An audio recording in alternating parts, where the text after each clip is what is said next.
બધાનું ખૂબ ખૂબ સ્વાગત છે ઇસ્કોન કુલાઈ બેંગ્લોર તરફથી ભગવદ્ ગીતાના ચાલી રહેલા લેવલ 2 ના સેશનની અંદર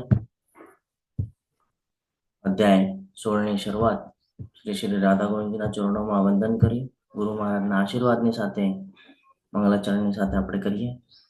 હરે કૃષ્ણ. માતાજી કોહોસ્ટ આપી દેજો.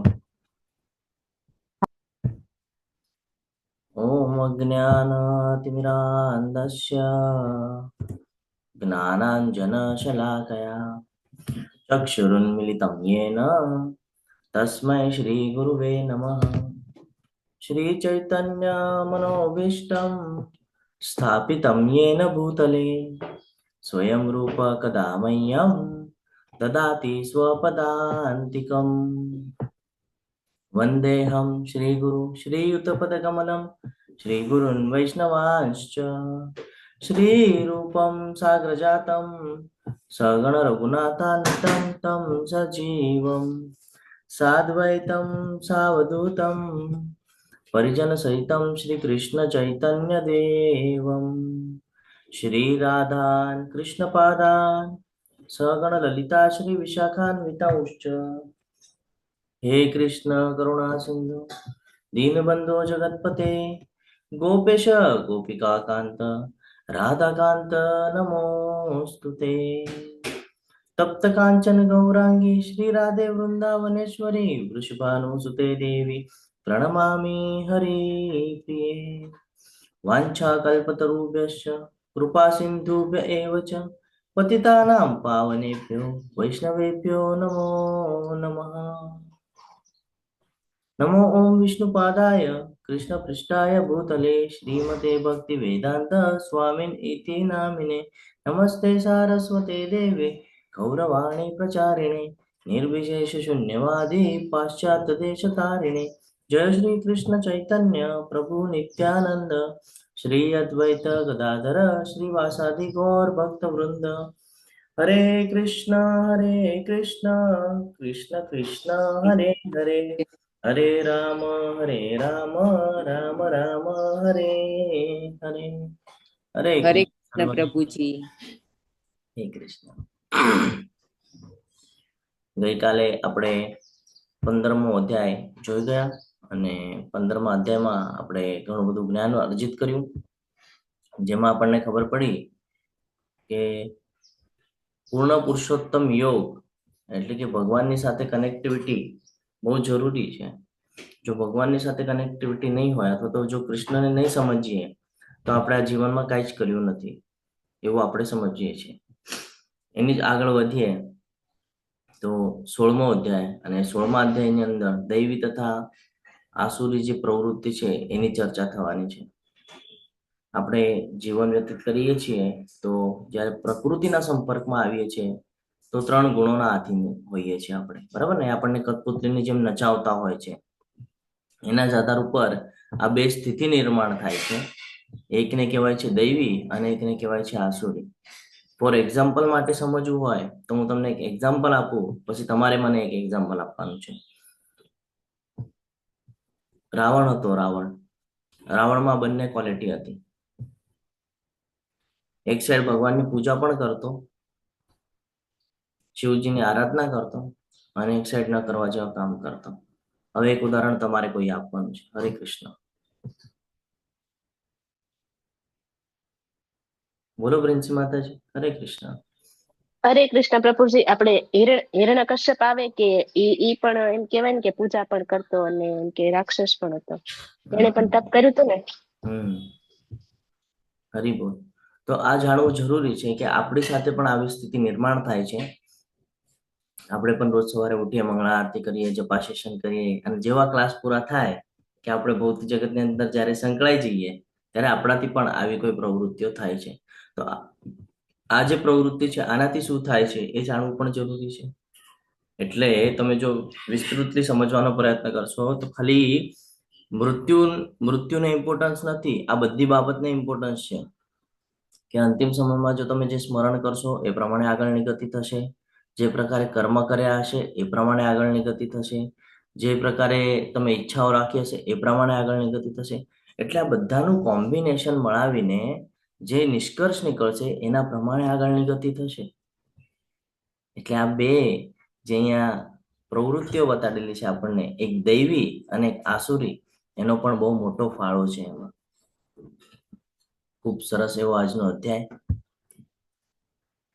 એને 4 જ વિભાગમાં વહેંચણી કરવામાં આવેલી હતી 15મા અધ્યાયને, કારણ કે બહુ નાનો હતો, પણ એ સમજવા માટે બહુ જરૂરી હતો. હરે હા ખુશી કૃષ્ણ. માતાજી, બોલો. હરે કૃષ્ણ. પ્રભુજી, માતાજીએ છે ને તે ભાગવતમની લિંક મૂકી હતી, તો ઘણા બધા લોકો ઈ લિંકમાં જોડાઈ ગયા હતા અને અમે ત્યાં તમારી વાટ જોતા હતા, ને હમણાં આ લિંકમાં આવે છે તો 2 મિનિટ વાટ જોજો. હા, એમ જ હતું. હરે કૃષ્ણ. પ્રભુજી, ઈ તો મેં 7 વાગ્યા ભાગવતમની લિંક મોકલી હતી, 7 વાગે. હા હરે માતાજી, કૃષ્ણ. મેં જોયું નતું મેસેજ. પેલી લિંક પર હંમેશા હા, થવાની આદત છે ને. હા, ઓકે, સોરી. હરે કૃષ્ણ. ચિંતા નહીં કરો, હજી શરૂઆત હમણાં જ કરી છે, તમારું કાંઈ મિસ થયું નથી. હરે કૃષ્ણ. પ્રભુજી, હરે કૃષ્ણ. હા. મિસ થાય તોય તમે બેઠા છો ગમે ત્યારે જવાબ દેવા માટે. અમને કઈ મૂંઝવણ કરવા દેતા નથી. હરે કૃષ્ણ. હરે કૃષ્ણ. હરે બોલ. તો 15મા અધ્યાયની અંદર 4 વિભાગની વહેંચણી એટલા માટે થઈ કારણ કે અધ્યાય ખૂબ નાનો હતો, પણ સમજવા માટે ખૂબ જ મહત્વનો હતો, જેની અંદર આપણને ખબર પડી કે ભગવાન કૃષ્ણ જ સર્વોચ્ચ છે. ખુશી માતાજી, તમને કોહોસ્ટ જોઈએ છે? હા. માતાજી, અમને કોહોસ્ટ પણ આપી દેજો. તો કૃષ્ણ એ બધાના પાલન કરતા છે, એ પણ આપણને ગઈકાલે જ્ઞાન થયું. અને કોઈ પણ વેદ આપણે વાંચી લઈએ તો એ વેદનું મૂળ શું છે એ જાણવું ખૂબ જરૂરી છે. તો મૂળ આપણને ખબર પડે છે કૃષ્ણસ્તુ ભગવાન સ્વયં. કે કોઈ પણ શાસ્ત્ર ઉપાડી લઈએ અને જો એનું ડીપ નોલેજ લેવાનો પ્રયત્ન કરીએ તો બધા ભગવત પ્રાપ્તિ માટે પ્રયત્ન કરી રહ્યા છે, એના કે એના પ્રકારે અલગ અલગ માધ્યમથી. કોઈ કર્મયોગથી કરે છે, કોઈ અષ્ટાંગ યોગથી કરે છે, કોઈ ધ્યાન યોગથી કરે છે, કોઈ હઠ યોગથી કરે છે, કોઈ ભક્તિ યોગથી કરે છે. પણ બધા અલ્ટિમેટલી એક જ ગોલ છે બધા એનો, કે ભગવત ધામની પ્રાપ્તિ. આપણને પણ એ જ અહીંયા જ્ઞાન પ્રાપ્ત થાય છે. ભગવાન કહે છે કે તમે બધા મારા અંશો છો. મમે વાંછે જીવનો કે જીવભૂત સનાતન. તમે બધા મારા અંશો છો, એટલે તમારે બધાએ એ હંમેશા ધ્યાન રાખવું જોઈએ કે જેનાથી તમારું પતન ન થાય. અને પતન ન થવા દેવું હોય તો આ બધી નાની નાની બાબતો છે, આને જીવનમાં ઉતારવી ખૂબ જરૂરી છે. 15મા અધ્યાયના અંતે આપણને ખબર પડી કે જેના જીવનની અંદર ભગવાન શ્રી કૃષ્ણ ઉપસ્થિત છે. હવે કેવી રીતે, તમે કહેશો પ્રભુ કેવી રીતે કરવાનું? તો સવારના ઉઠવાથી લઈને રાતના સુવા સુધી જે કાંઈ પણ તમે કર્મ કરો છો એ બધા ભગવાનને સમર્પિત કરો, ભગવાનને સેન્ટરમાં રાખીને કરો, ભગવાનના પ્રસન્નતા માટે કરો. તો એ આપણે એમ સમજી શકીએ કે ભગવાનને સમર્પણ કરેલું છે, આપણે સમર્પિત થઈ ગયા છે ભગવાનને. અન્યથા આ ભૌતિક જગતની અંદર વારે ઘરે આપણને આવવું પડે છે. આપણે ગઈકાલે ચર્ચા પણ કરી હતી કે અત્યાર સુધીનું આપણું જે જીવન આપણે વ્યતીત કર્યું છે, જો એનો એક કહીએ ને આલેખ તૈયાર કરવામાં આવે કે ભાઈ કર્મના સિદ્ધાંત ઉપર, અથવા તો ભગવાને જે જે આપણને શ્લોક દ્વારા જ્ઞાન આપ્યું એના સિદ્ધાંત ઉપર જો આપણે સમજવાનો પ્રયત્ન કરીએ તો અત્યારે આપણે ફરી પાછા આ મૃત્યુલોકમાં આવવાની તૈયારી કરી ચૂક્યા છે.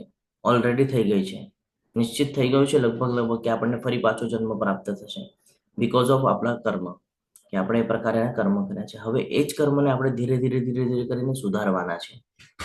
એકદમ તો નહીં સુધરે. આપણને ડાયરેક્ટ કોઈ બેસાડી દે કે ભાઈ સવારથી સાંજ સુધી ભક્તિ કર, ઇમ્પોસિબલ, નહીં થાય. ઉલટાન તમે એમાંથી ભાગી જશો.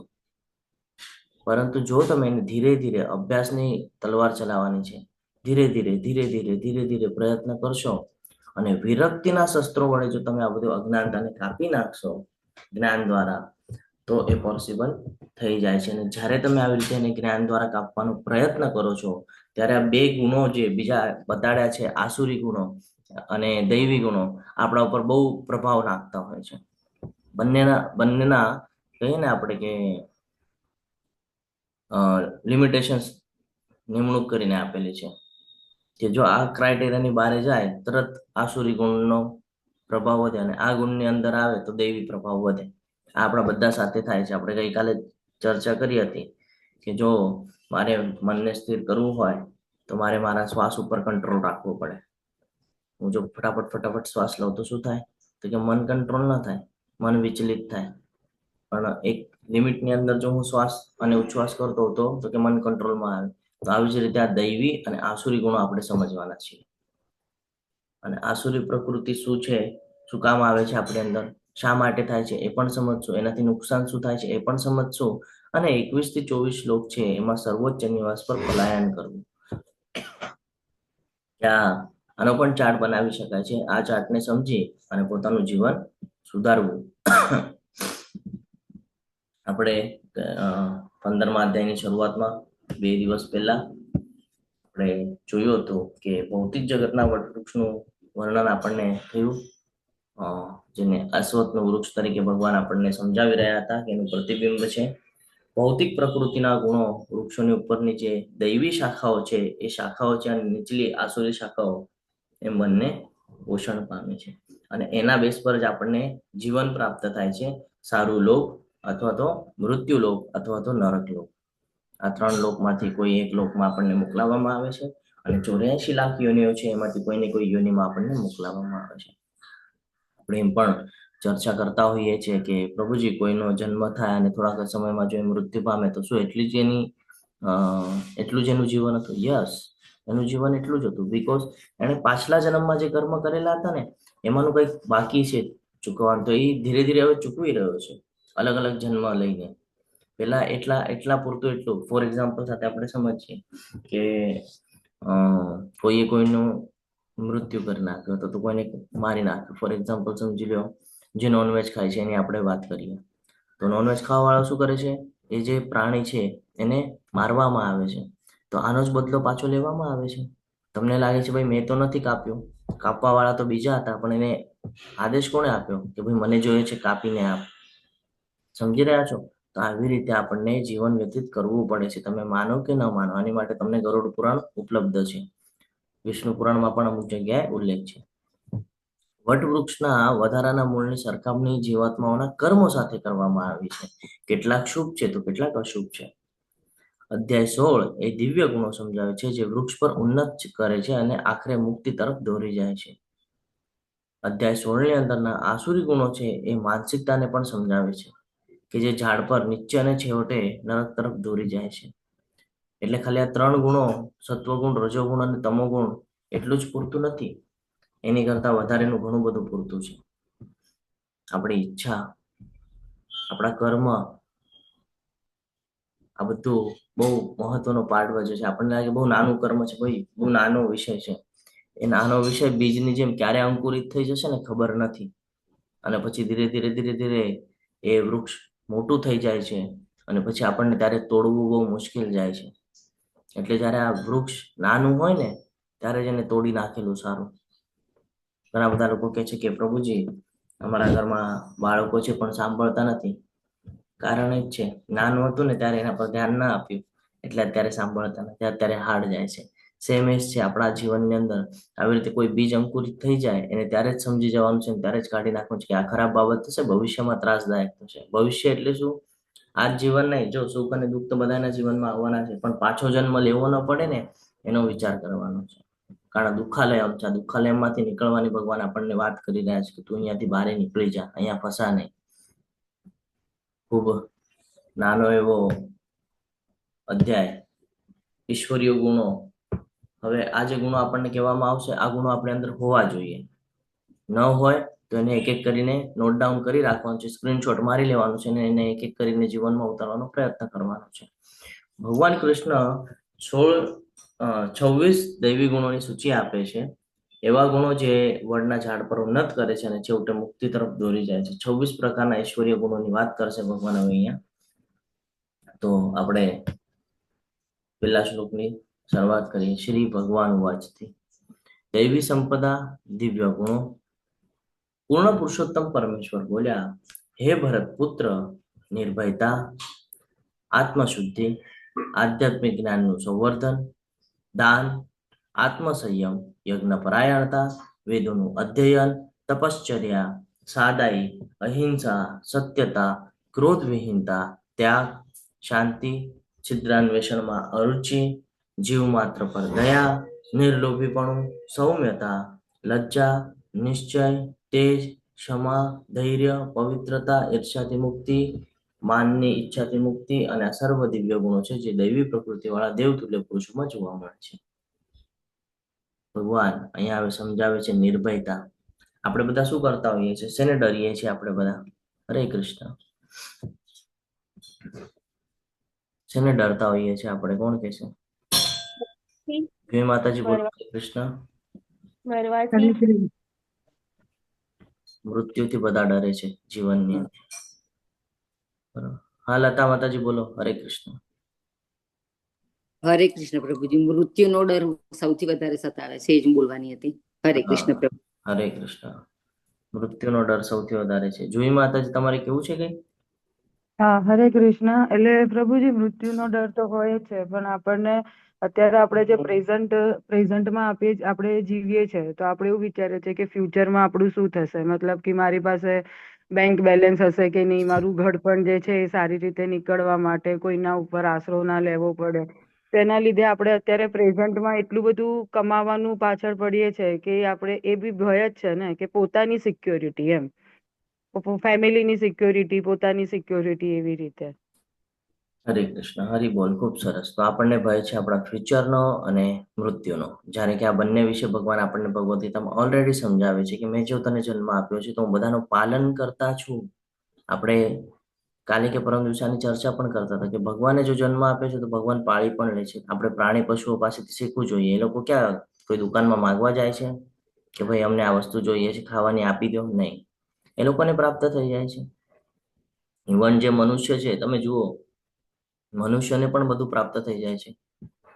તો પછી શું કામ આપણે વધારેની આશા રાખીએ છીએ, એમાં આસક્તિ રાખીએ છીએ, અને એ જ આસક્તિ આપણને પછી લઈને ડૂબે છે. બીજું સત્ય છે મૃત્યુ. જન્મ લીધું છે તો ભગવાન કહે છે મૃત્યુ તો આવવાનું જ છે. બીજા અધ્યાયમાં જ આપણને આ જ્ઞાન પ્રાપ્ત થઈ જાય છે. તો મૃત્યુ કોને આવે છે? શરીરને આવે છે. આત્મા તો અમર છે. તો આપણે આત્માનો વિચાર કેમ નથી કરતા? આપણે શું કામ મૃત્યુની પાછળ લાગેલા છીએ? એને જ્યારે આવવું હશે ત્યારે આવશે.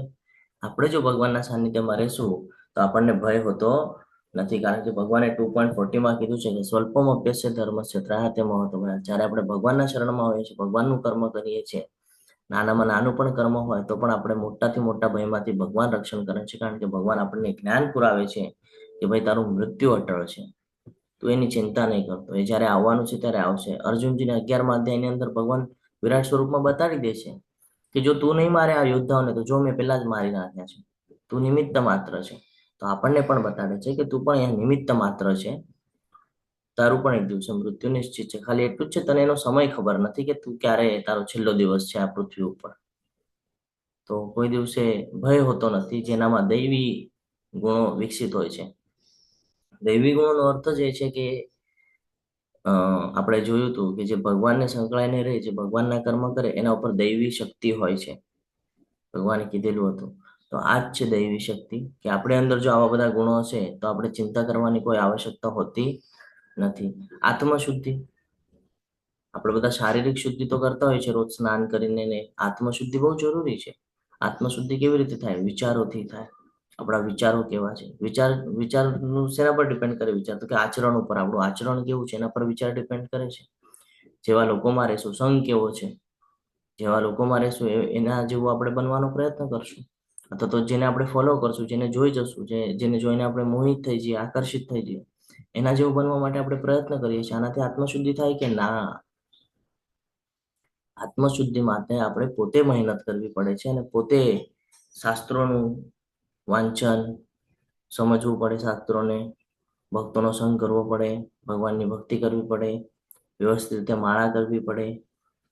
તો આનાથી આત્મશુદ્ધિ થાય છે. આપણને એમ લાગે કે ગંગામાં સ્નાન કરીને આવશું તો પાપ ધોવાઈ જશે, પણ એનાથી તો ખાલી શરીર ધોવાય છે, પાપ ક્યાં ધોવાય છે?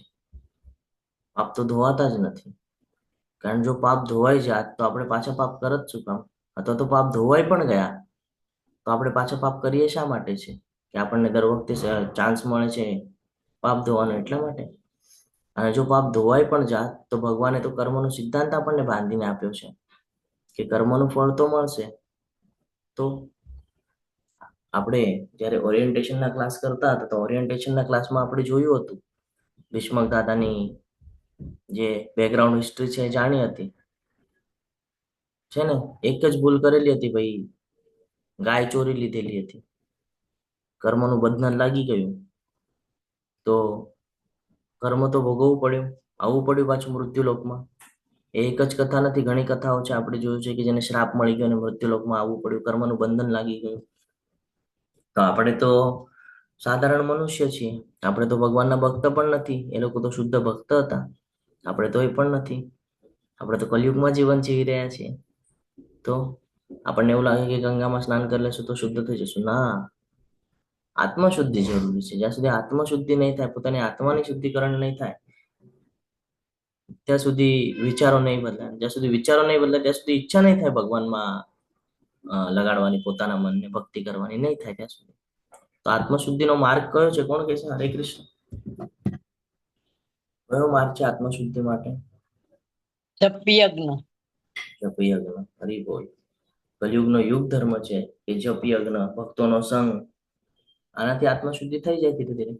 આધ્યાત્મિક જ્ઞાનનું સંવર્ધન. ભૌતિક જ્ઞાન તો આપણે ઘણું બધું લઈએ છીએ, છે ને. આપણું જીવન ભૌતિક જ્ઞાનની પાછળ જ ભાગી રહ્યું છે. પૈસા કમાઈ લઉં, પ્રોપર્ટી કરી લઉં, પ્રસિદ્ધ થઈ જાઉં, આ બધાની પાછળ આપણે સતત સંઘર્ષ કરીએ છીએ. આટલો જ સંઘર્ષ જો આપણે આધ્યાત્મિક લેવલ ઉપર કરશું ને તો આપણું ઉદ્ધાર નિશ્ચિત છે, યોગ્ય ગતિ પણ નિશ્ચિત છે આપણે. એટલે આધ્યાત્મિક જ્ઞાનનું સંવર્ધન જ્યાંથી આપણને મળે. ભગવાન કહે જ છે ને 6ઠા અધ્યાયની અંદર કે બધા બાબતનું નોલેજ હોવું જરૂરી છે. કરવાનું શું છે એ સમજાય આપણને. નોલેજ એટલા માટે લેવાનું છે કે શું કરવા યોગ્ય છે એ સમજાય. જ્યારે આપણે શાસ્ત્રો હાથમાં લઈએ તો આટલી જાડી જાડી પુસ્તકો જોઈને આપણને એમ લાગે કે પ્રભુ આ તો આમાં તો હજાર પેજ છે, ક્યાં વાંચવી આ બધી, આપણને એમ થાય. પણ તમે એકવાર વાંચવાની શરૂઆત કરશો અને જેમ એમાંના રહસ્ય ખુલતા જશે એમ તમને ક્લિયરન્સ આવતું જશે કે ભાઈ આમાં શું કહેવામાં આવે છે. સેમ એજ બીજું કોઈ લીધું, તમે સમજો ભાગવતમ લીધું તો તમને કાંઈક ક્લિયરન્સ આવી ગયું, ભગવદ્ ગીતા લીધું તો ક્લિયરન્સ આવી ગયું, વિષ્ણુ પુરાણ લીધું તો ક્લિયરન્સ આવ્યું, પદ્મ પુરાણ લીધું તો ક્લિયરન્સ આવ્યું. જ્યારે ધીરે ધીરે ગરુડ પુરાણ લીધું તો ક્લિયરન્સ આવ્યું. જ્યારે તમે આ બધા શાસ્ત્રો લેશો ને તો એ બધા શાસ્ત્રોમાંથી નિષ્કર્ષ એક જ નીકળશે કે આપણે અહીંયા આવી ગયા છીએ, આપણી ભૂલ છે, આપણે અહીંયાથી નીકળવાનું છે.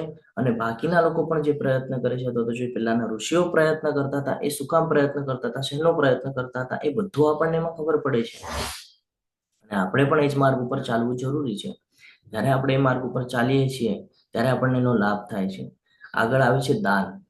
આપણને એમ થાય કે આપણે દાન કરતા હોઈએ, કોઈને હેલ્પ કરી દીધી તો દાનમાં ગણીએ છીએ, અથવા તો કોઈને જરૂરતમંદ વસ્તુ જે છે એ આપણે કોઈને પ્રોવાઈડ કરીએ તો એને આપણે દાન કહીએ છીએ. કોઈને મૂડી આપી દીધી તો એને આપણે દાન કહીએ છીએ. પણ દાન બહુ વિચારપૂર્વક આપવું જોઈએ. એક એક્ઝામ્પલ સાથે આપણે સમજીએ કે સમજો કોઈ વ્યક્તિ છે, એને તમારી પાસે પૈસાની માગણી કરી કે ભાઈ હમણાં મને થોડી જરૂરત છે, મને આપી દે, પછી હું તને આપી દઈશ. અથવા તો એને કીધું કે મને ભાઈ ખાવાની વસ્તુ જોઈએ છે, ખાવાની વસ્તુ આપી દે. અથવા તો ઠંડીમાં લોકો એકબીજાને કપડાં પ્રોવાઈડ કરતા, ધાબળા પ્રોવાઈડ કરતા, આવું બધું કરતા, બરાબર, સારા ઈચ્છાથી કરતા હતા કે સારા માટે કરતા હતા કે ભાઈ ભગવાને મને ઘણું આપ્યું છે, એમાંથી હું લોકોની મદદ કરું, આ ઈચ્છા દ્વારા એ કરતા હતા. આ આપ્યા પછી થાય છે શું? ધાબળો આપશો તો ઓઢી લેશે, ઠંડીથી રક્ષણ તો કરશે પણ સૂઈ રહેશે. ખાવાનું આપશો તો ખાશે, પાછી ઈચ્છા વ્યક્ત થશે, ભાઈ ઇન્દ્રિય તૃપ્તિ માટે ભૂખ તો લાગવાની જ છે. થોડા સમય પાછું, પછી જ્યારે નહીં મળે ને ત્યારે વિચાર કરશે, અરે ઓલો મને બહુ હેલ્પ કરે છે, ચલો હું પાછો એની પાસે જાઉં. પાછું તમારી પાસે આવશે, એક બોન્ડિંગ બનાવશે તમારી સાથે. પછી 1 વાર 2 વાર 3 વાર 4 વાર તમારી સાથે એવી કનેક્ટિવિટી બનાવી દેશે કે તમે એની સાથે બંધનમાં બંધાઈ જશો. આવા પ્રકારની કનેક્ટિવિટી બનાવી દેશે. અને અમુક લોકો મૂડી આપી દે, રસ્તામાં કોઈ દેખાય ગરીબ જેવું તો એને મૂડી આપી દે છે. તો હવે આ મૂડીનું એ શું કરે છે? કંઈક વસ્તુ લઈને ખાશે. હવે યોગ્ય ખાય છે, નથી ખાતા, તો એને જે બંધન લાગવાનું છે એ બંધનમાં તમે એનો સપોર્ટ આપ્યો છે, એટલે એને તો એની સજા મળવાની છે, પણ તમને પણ સાથે ખેંચીને જશે. સમજી રહ્યા છો? ફોર એક્ઝામ્પલ, તમે મને પૈસા આપ્યા, મેં એનું આલ્કોહોલ લઈ લીધું કે કોઈ બીજી વસ્તુ લઈ લીધી કે ન ખાવા જેવી બાબતો ખાઈ લીધી, તો એનું મને પાપ તો લાગવાનું જ છે, પણ એ પાપના ભાગી તમે પણ થશો. જેમ આપણે ભીષ્મક દાદાની ચર્ચા કરતા હતા કે એમની સાથે બાકીના લોકો પણ હતા, તો એ લોકોને પણ શ્રાપ મળ્યો કે તમે ભેગા હતા એટલે તમને શ્રાપ તો મળશે. ભલે કર્યું એણે છે પણ સપોર્ટ તમે આપ્યો ને, તમે એની સાથે આવ્યા ને ગાય ચોરવા માટે, તમારે નીચે મૃત્યુલોકમાં જવું તો પડશે, પણ ફરી પાછા તમે મારી પાસે આવશો. તો આ હરે ધ્યાનમાં કૃષ્ણ પ્રભુજી. હરે કૃષ્ણ. આપણે કોઈને ગરીબ માણસ છે કે કોઈ વ્યક્તિને પૈસા આપ્યા, હવે એ સારી જગ્યાએ યુઝ કરે છે કે ખરાબ જગ્યાએ, એ તો આપણને ખબર નથી ને, તો આપણે બંધનમાં કઈ રીતે આવી શકીએ? તો માતાજી, એ તમારું કામ છે તમારે ખબર રાખવાની. ભગવાન કહેશે હું તો દરેકના હૃદયમાં બેઠો છું, મને તો બધાનું ખબર છે કે કોને કોને શું આપ્યું, કોને કોની સાથે શું વ્યવહાર કર્યો. ભગવાન કહે છે મને બધું ખબર છે.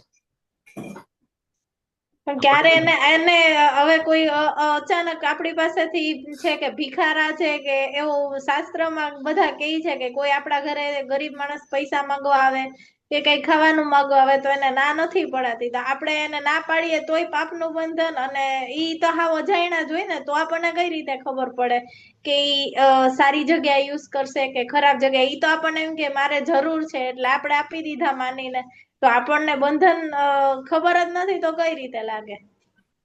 માતાજી, એ જ કહું છું, આપણને નથી ખબર, ભગવાનને બધી ખબર છે. કર્મના સિદ્ધાંત લાગુ થાય છે. એ જ કહું છું, આપણે બી ક્યાં વાવી દે છે આપણને ખબર નથી હોતી કે ભાઈ ક્યાં મેં બી વાવ્યું. પછી વૃક્ષ મોટું થઈ જાય તો કે અરે બાપરે આટલું મોટું થઈ ગયું. સમજી રહ્યા છો? અને હા. શાસ્ત્રોમાં જે વર્ણન છે ને કે હરે ઘરે આવે ને તો કૃષ્ણ. એને પ્રસાદી ખવડાવવાની ચર્ચા છે કે ઘરે આવે તો તમે એને તમારા ઘરે બેસાડીને તમે એને ભોજન ગ્રહણ કરાવો, ભગવાનને જે અર્પણ કરેલું હોય પ્રસાદી ખવડાવો, એમ વાત છે. રહી વાત મૂડીની, તો ભગવદ્ ગીતામાં જ આપણને એક અધ્યાયની અંદર સમજાવવામાં આવશે, હવે આવશે આગળ, કે ભાઈ દાન ક્યાં આપવું જોઈએ, કોને આપવું જોઈએ, કેવી રીતે આપવું જોઈએ.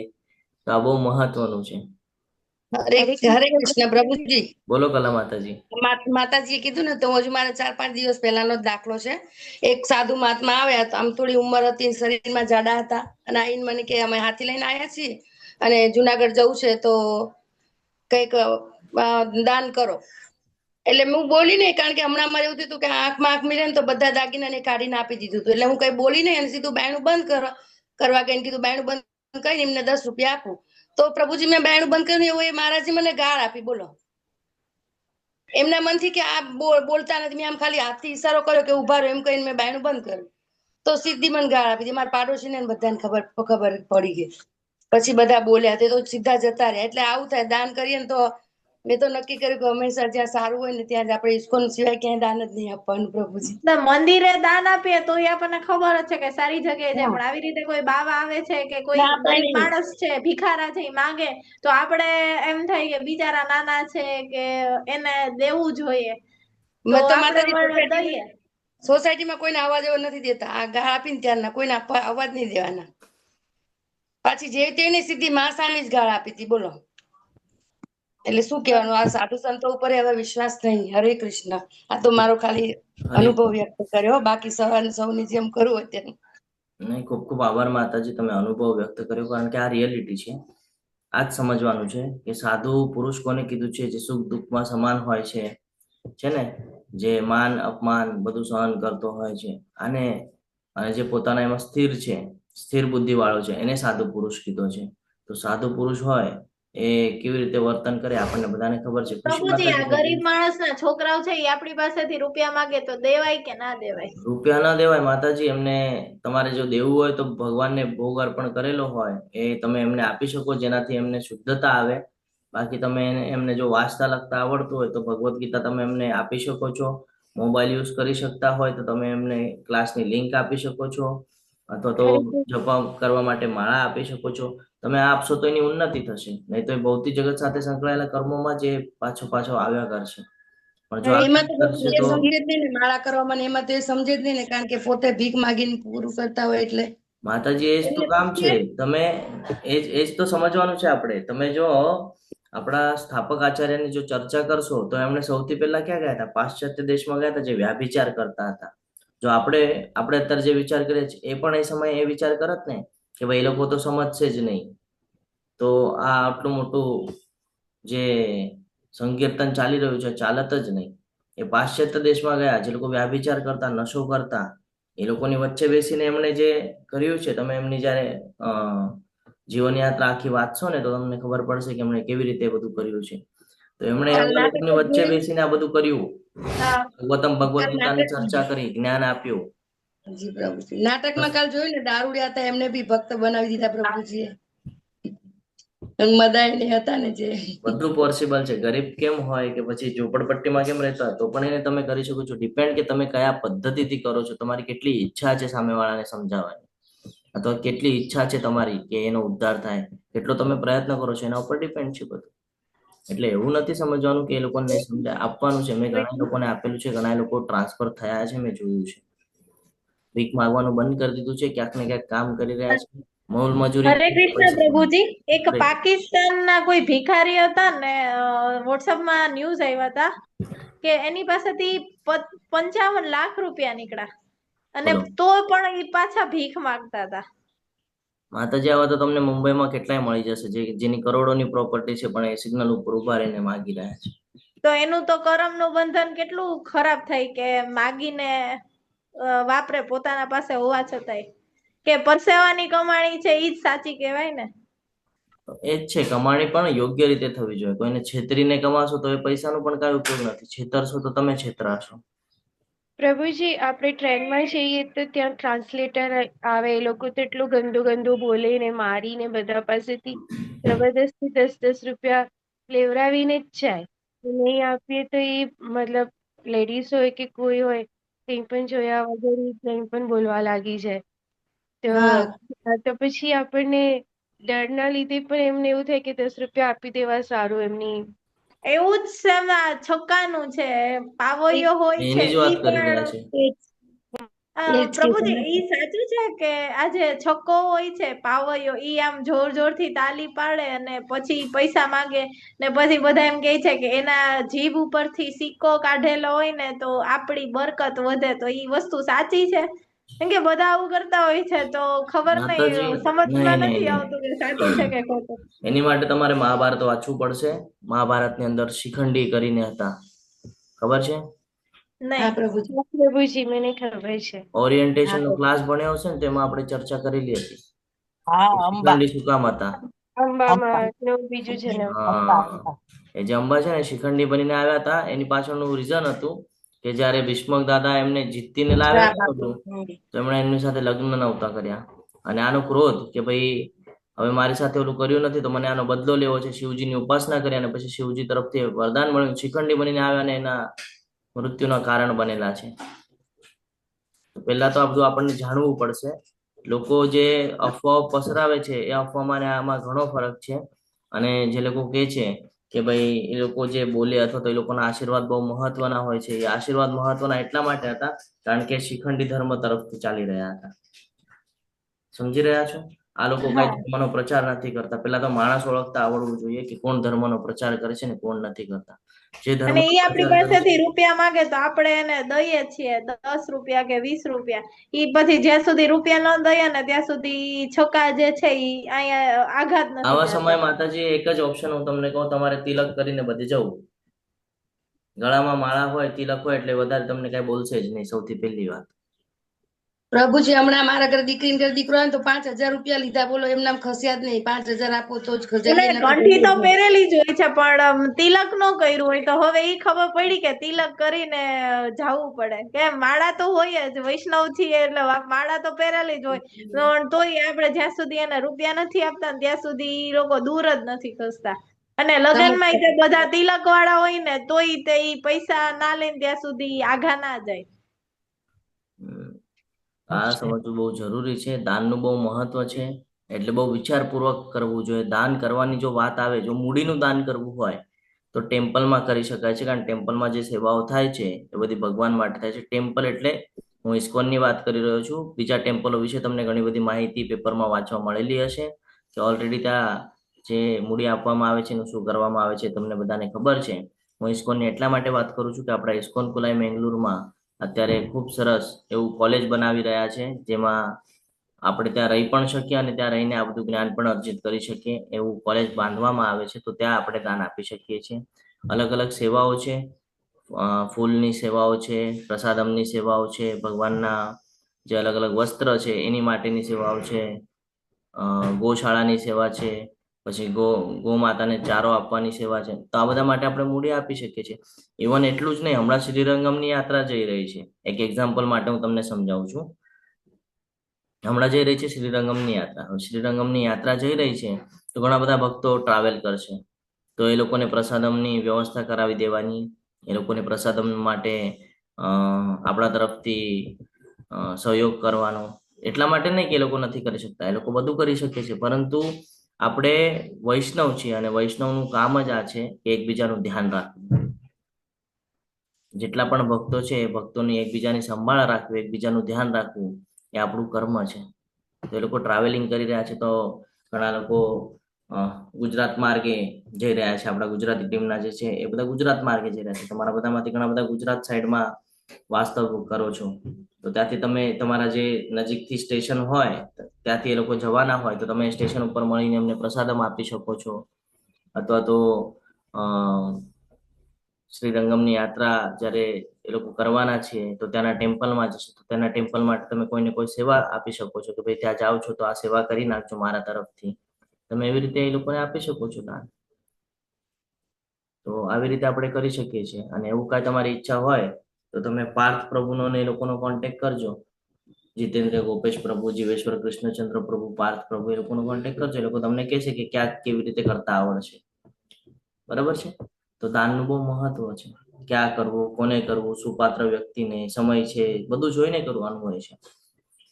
આત્મસંયમ, પોતા ઉપર સંયમ હોવું બહુ જરૂરી છે. જો પોતા ઉપર સંયમ નહીં રાખીએ તો કર્મના બંધનમાં બંધાઈ જશું. માયાદેવીનો પ્રભાવ છે આપણા ઉપર, એટલે પોતા ઉપર સંયમ રાખવું બહુ જરૂરી છે. પોતા ઉપર સંયમ એટલે ઇન્દ્રિયને બધીની વાત થાય છે. તમે કહેશો પ્રભુ પોતા ઉપર સંયમ એટલે શું? પોતા ઉપર એટલે ઇન્દ્રિયો ઉપર સંયમ, જ્ઞાનેન્દ્રિયો, કર્મેન્દ્રિયો, આ બધા ઉપર સંયમ. જ્ઞાન કયું લેવાનું છે એ ખબર હોવી જોઈએ કે કયું યોગ્ય છે ને કયું અયોગ્ય છે. નહીં તો આપણે લઈએ છીએ ભૌતિકનું જ્ઞાન અને પછી ખબર પડી અંતે કે ભાઈ ભૌતિક જ્ઞાન તો ભૌતિકમાં જ સમાઈ જવાનું છે. આધ્યાત્મિક જ્ઞાન છે જે આપણને આગળ લઈ જવાનું છે. અને સમગ્ર જીવન આપણે ભૌતિક જ્ઞાનની અંદર જ લગાડી દીધું તો પછી તેનાથી નુકસાન થશે. એટલે આત્મસંયમ, પોતાની ઇન્દ્રિયો ઉપર કંટ્રોલ હોવો જોઈએ કે એકાદી વસ્તુ જોઈએ કે નથી આપણા કામની તો એને નથી જ ટચ કરવાનું. તો જીવનની અંદર એવું સીધું બેસાડી જ દેવાનું છે કે જેમાં કૃષ્ણ નથી એ નથી જોઈતું. કોઈ દિવસે ભૂલ નહીં થાય તમારાથી. તમે જો એવી રીતે નિયમ બનાવી દીધો કે જેમાં કૃષ્ણ નથી એ નથી જોઈતું, કોઈ દિવસે કર્મના બંધનમાં બંધાશો નહીં. યજ્ઞપરાયણતા, વેદોનું અધ્યયન, એ જ આવી ગયું ફરીથી. આધ્યાત્મિક જ્ઞાનનું સંવર્ધન એવી રીતે વેદોનું અધ્યયન શું કામ કરવાનું છે? શાસ્ત્ર ખબર પડે શું છે. ભૌતિક જગતનું જ્ઞાન તો આપણે સ્કૂલ કોલેજમાંથી જઈને લેતા હતા જ, 4-4 કલાક 8-8 કલાક આપણે બેસતા ભણવા માટે અને આ બધું જ્ઞાન લેતા હતા જ. પણ રોજ આપણે 2 કલાક કાઢવો જોઈએ. શું કામ 2 કલાક કાઢવા છે? તો રોજ 2 કલાક શાસ્ત્રોનું વાંચન કરવું જોઈએ. 1 કલાક આ શાસ્ત્ર, 1 કલાક આ શાસ્ત્ર, એવી રીતે. ફોર એક્ઝામ્પલ તમે ભાગવતમ લીધું હોય તો ભાગવતમના ઘણા બધા પેજીસ હોય, બરાબર? તો 1 કલાક ભાગવતમ વાંચવાનું, 1 કલાક ચૈતન્ય ચરિતામૃત વાંચવાનું, કોઈ દિવસે ઉપદેશામૃત વાંચી લેવાનું. ઘણી બધી પુસ્તકો છે. કોઈ દિવસે મહાભારત વાંચી લેવાનું. થોડું જ્ઞાન અર્જિત થયા કરે. બરાબર? વેદોનું અધ્યયન કરશો તો ખબર પડશે શું કરવા યોગ્ય છે, શું કરવા યોગ્ય નથી. તપશ્ચર્યા, હવે આવે છે અહીંયા તપશ્ચર્યા. તપશ્ચર્યા એટલે શું? શું કહેવા માંગે છે? કોણ કહે છે? તપશ્ચર્યા એટલે કઈ તપશ્ચર્યાની વાત થાય છે? હરે કૃષ્ણ. તપશ્ચર્યા એટલે વાણીનું તપ, મનનું તપ અને શરીરનું તપ. સમજી રહ્યા છો? શરીરથી કેવી રીતે તપ થાય? અત્યારે તમે અહીંયા બેઠા છો, આ શરીરનું તપ થઈ રહ્યું છે. મનનું તપ જ્યારે તમે ચિંતન કરો છો ભગવાનનું તો એ મનનું તપ છે. અને વાણીનું તપ જ્યારે તમે માળા કરો છો, કીર્તન કરો છો, મંગળા આરતી કરો છો તો આ વાણીનું તપ થયું. તો આવી રીતે તમે અલગ અલગ તપ કરી શકો છો, વાણીનું, મનનું, શરીરનું. એના પણ બંધન લાગે છે, કાયિક, વાચિક, માનસિક, એના પણ બંધન લાગતા હોય છે. તો જો તમે એ પણ ભગવાન પ્રત્યે લગાડી દો તો એના બંધનથી પણ તમે બચી જાઓ છો. સાદાઈ, હવે જેનામાં આટલી ક્વોલિટી હોય ને એ હંમેશા સાદાઈનું જીવન જીવે. એને વધારેની અપેક્ષા ન હોય, મળે તો પણ ઠીક અને ન મળે તો પણ ઠીક. એને ખબર છે કે ભાઈ મારે આટલું જ ખાવાનું છે તો એ એટલામાં જરૂર કરી લે. પછી એ પિઝા બર્ગરની પાછળ ન ભાગે એ કે ભાઈ આ મારા કાંઈ કામનું નથી, હું 2 રોટલી અને શાક ખાઈને પણ મારું જીવન વ્યતીત કરી શકું છું ભગવાનને ભોગ અર્પણ કરીને. એનો વિચાર એવી રીતે હોય. આને કહેવાય સાદાઈ. એ કોઈ મોલમાંથી જઈને મોંઘાદાટ કપડાં ન પહેરે. એને ખબર છે ધોતી કુર્તામાં પણ મારું કામ થઈ જાય છે તો હું શું કામ પછી ત્યાં ખોટું લાંબો થાવ. સમજી રહ્યા છો? એકદમ સાદાઈનું જીવન હોય. જે મળે એમાં ખુશ. અહિંસા, હિંસા ક્યાં કરવી જોઈએ, ક્યાં ન કરવી, આ બધું બહુ મહત્વનું છે. નાની નાની બાબતો છે, બધી બહુ મહત્વની છે. સત્યતા, સત્યતાનો અર્થ શું છે? હંમેશા સાચું બોલવું, હંમેશા સાચાનો સાથ આપવો, ખોટું થતું હોય ત્યાં ઉપસ્થિત ન રહેવું, ખોટું કરવું નહીં કોઈ સાથે, ખોટા પૈસા કમાવા નહીં. આ પણ બંધનમાં બાંધે છે આપણને. સત્યતા, સાચાઈથી, ભલે ઓછા મળે, સાચાઈથી કમાવો. કોઈને છેતરીને કમાવાની આવશ્યકતા નથી. કોઈને છેતરશો તો તમે છેતરાશો ભવિષ્યમાં, કર્મનું બંધન લાગે છે. એટલે એ પણ એક ધ્યાનમાં રાખવાનું છે. સત્યતા. પછી છે ક્રોધ વિહીનતા. ક્રોધ માણસને ત્યારે આવે જ્યારે કોઈ આસક્તિ હોય, ભોગ વિલાસની ઈચ્છા હોય અને પૂર્ણ ન થાય ત્યારે મનુષ્યને ક્રોધ આવે. જો ઈચ્છા જ ન હોય તો જે ક્રોધ આવવાનો પ્રશ્ન જ નિર્માણ નથી થતો. તો કે ક્રોધ વિહીનતા. ત્યાગ, આ પણ એક બહુ મહત્વનું છે. ત્યાગ શેનો કરવો જોઈએ, શેનો ત્યાગ કરવો જોઈએ? હરે કૃષ્ણ.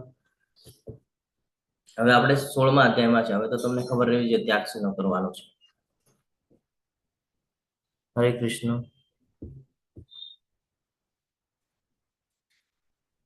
નથી ખબર? 16મા અધ્યાયમાં પહોંચી ગયા આપણે. ભૌતિક જગતની અંદર જે કાંઈ પણ કર્મ છે એની જે આપણે ઈચ્છાઓ રાખીએ છીએ. હા બોલો ખુશી માતાજી. એ જ કર્મ બંધનનો ત્યાગ કરવાનો, કે હું જે કંઈ પણ કર્મ કરી છે એના ફળનો ત્યાગ કરીને એ ભગવાનને અર્પણ કરવાનો. આપણે જે કાંઈ પણ કર્મ કરીએ છીએ એ કર્મની પાછળ આપણી ઈચ્છા કામ કરે છે. આ ઈચ્છાઓનો ત્યાગ કરવાનો છે, મોહનો ત્યાગ કરવાનો છે. આ બધું જ્યારે આપણે ત્યાગશું ભૌતિક જગતના સંસાધનો, ત્યારે આપણે આધ્યાત્મિક ઉન્નતિ કરી શકશું. એ વગર ઉન્નતિ કરી શકશું. અને જ્યારે આ બધું ત્યાગશું ત્યારે આપણને શાંતિની અનુભૂતિ થશે. અહીંયા આગળ કીધું છે શાંતિ, બરોબર. પછી છિદ્રાન્વેષણમાંથી અરુચિ, જીવ માત્ર પ્રતિ દયા અને નિર્લોભી પણ. કોઈ દિવસે લોભ નથી રાખવાનો, બધા ઉપર દયા રાખવાની છે, સૌમ્યતા રાખવાની છે, બરાબર. કોઈ પણ હોય, સારો હોય ખરાબ હોય, બધાથી પોલાઇટલી બોલવાનું છે. ભક્તની આ ક્વોલિટી છે કે બધા સાથે પોલાઇટલી વાત કરે, કોઈના ઉપર ઉગ્ર ન થાય, કોઈની સાથે ત્રાસ કોઈને થાય, કોઈના મન દુઃખ થાય એટલે કોઈ દિવસે બોલે નહીં. લજ્જા, નિશ્ચય, એના નિશ્ચય પણ દ્રઢ હોય છે કે ભાઈ આ કરવાનું છે તો કરવાનું જ છે, કાંઈ પણ થાય. સવારે મંગળા આરતી જપાશીશન કરવાનું છે તો કરવાનું જ છે, બરાબર. તેજ, ક્ષમા. આપણી સાથે કોઈ કાંઈ કરી જાય તો તમે જોયું હશે મોસ્ટલી જ્યારે આપણે કોઈ કથા વાંચીએ તો એમાં ક્ષમા કરી દેવામાં આવે છે. ક્વોલિટી છે ભક્તની કે ભગવાનના ભક્ત હંમેશા ક્ષમા કરી દે. આપણે કઈ કથા જોઈ ગયા જેમાં ક્ષમા કરી દીધું? એકાદશી વાળી એક કથા જોઈએ આપણે, દુર્વાસા મુનિ વાળી. કઈ કથા હતી?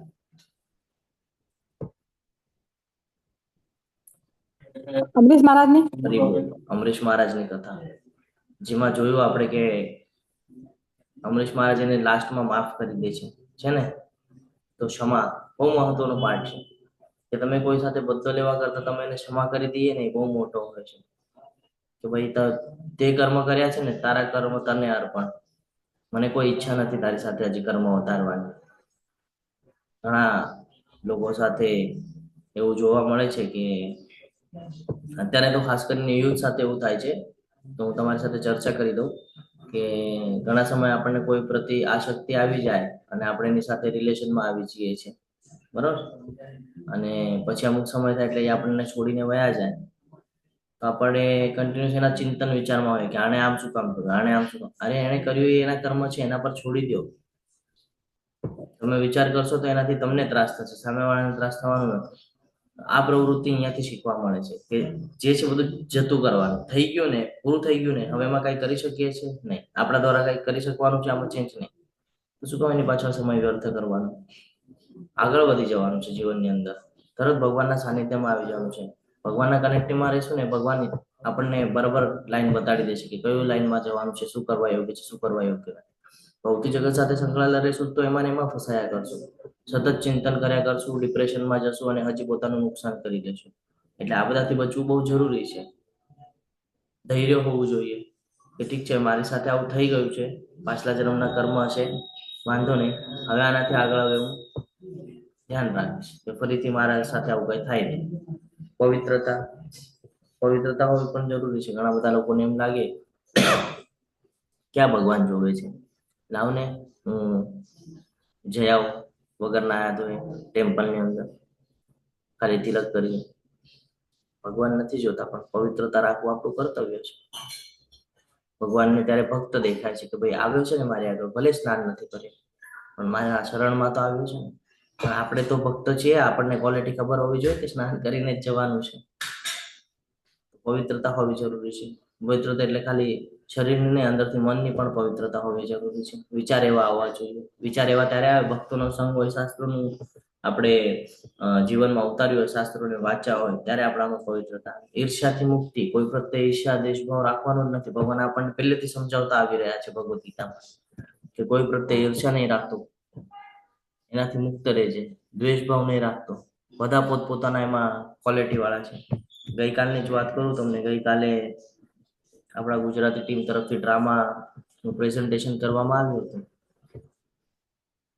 જ્યારે પ્રેઝન્ટેશન થયું તો બધામાં અલગ અલગ ક્વોલિટી જોવા મળી ગઈ. બધામાં જે ડ્રેસઅપ લાવ્યા, તૈયાર થયા, એક્ટ કરી, લોકોના જે રિપ્લાય આવ્યા, તમે વાંચ્યા કે નહીં ખબર નહીં, પણ મેં વાંચ્યા રિપ્લાય, એટલે હું તમારી સાથે ચર્ચા કરું છું. તો નવી નવી બધી ક્વોલિટીઓ ખબર પડી કે ભાઈ કોનામાં શું ક્વોલિટીઓ છે ને. તો અને એના પછી માનની ઈચ્છાથી મુક્તિ, કે ભાઈ આ ક્વોલિટી છે તો બધા વાહ વાહ કરે. વાહ વાહ ઓલવેઝ કરવું જોઈએ, પણ આપણે પણ ધ્યાનમાં રાખવાનું છે કે ભાઈ માનની અપેક્ષા નથી રાખવાની. આપણે ભગવાનના પ્રસન્નતા માટે કરેલું છે, તો માનની અપેક્ષા રાખતા નથી. બરાબર, જે કાંઈ છે બધું ભગવાન માટે કરેલું. માનની ઈચ્છાથી મુક્ત, કોઈનું સારું કર્મ કર્યું હોય તો ઘણા બધા અત્યારે જોઈએ આપણે સાધુ સંતો પણ. હવે હું તમને નાસિકની જ વાત કરું. નાસિકમાં હવે કુંભ મેળાની તૈયારીઓ ચાલુ થઈ ગઈ છે. બરાબર, તો અલગ અલગ અખાડાના સાધુઓ છે અમારે અહીંયા ત્રંબકેશ્વર ને નાસિક ને એમાં તપોવન ને એરિયો જે છે એમાં અખાડાઓ છે. આ લોકોને અત્યારથી મિટિંગો ચાલુ થઈ ગઈ છે. ભાઈ કોને પેલા માન આપવું ને કોને નહીં ને બધું એકબીજાની માનની ચર્ચા થાય છે. જ્યારે કે ભગવદ ગીતા આપણને એ શીખવે છે કે માન અપમાનથી અળગું રહેવાનું છે. માન અપમાનમાં આપણે વિચલિત થવાનું નથી. અને આ જ બધા સાધુ સંતો હવે થોડાક સમયમાં આપણને અહીંયા ગરદી કરતા દેખાશે, જે ઓલરેડી શાસ્ત્રના નિયમોને ફોલો નથી કરતા.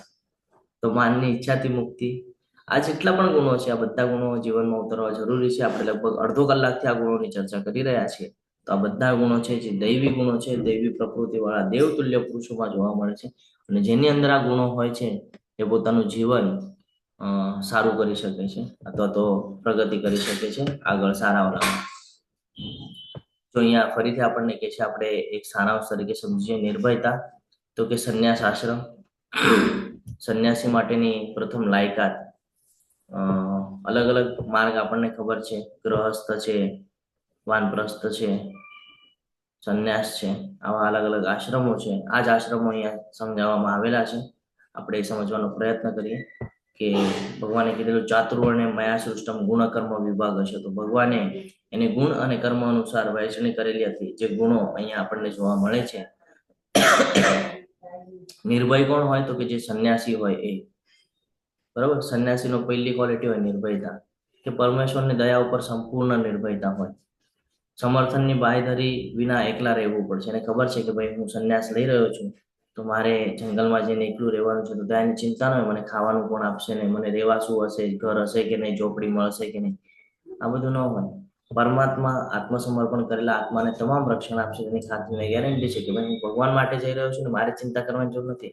એ પાલન કરતા છે ને એ ચિંતા કરશે. એવી જ રીતે જીવનની અંદર આપણી માટે લાગુ થાય છે. આપણો જન્મ થયો છે ને તો આપણે ફ્યુચરની ચિંતા કરવાની આવશ્યકતા નથી. આપણે એના સાનિધ્યમાં રહેવાનું છે. પછી એ નિશ્ચિત કરશે. આપણે કઠપુતલી છીએ, આપણે કઠપુતલી જ છીએ. આપણા પર માયાદેવી આપણને નચાવી રહી છે. તો એની કઠપુતલી બનવા કરતા ભગવાનના દાસ બનેલા કોઈ પણ દિવસે સારું છે. તો એ હંમેશા ચિંતા ન કરે. એને ખબર છે કે ભાઈ જીવનમાં આવ્યા છે તો ભગવાન બધું પૂરું પાડવાના જ છે. કોઈ દિવસે એને ભય હોય નહીં. પછી બીજી તો કે વ્યક્તિના અસ્તિત્વનું શુદ્ધિકરણ, એટલે આત્મશુદ્ધિની વાત કરે છે અહીંયા.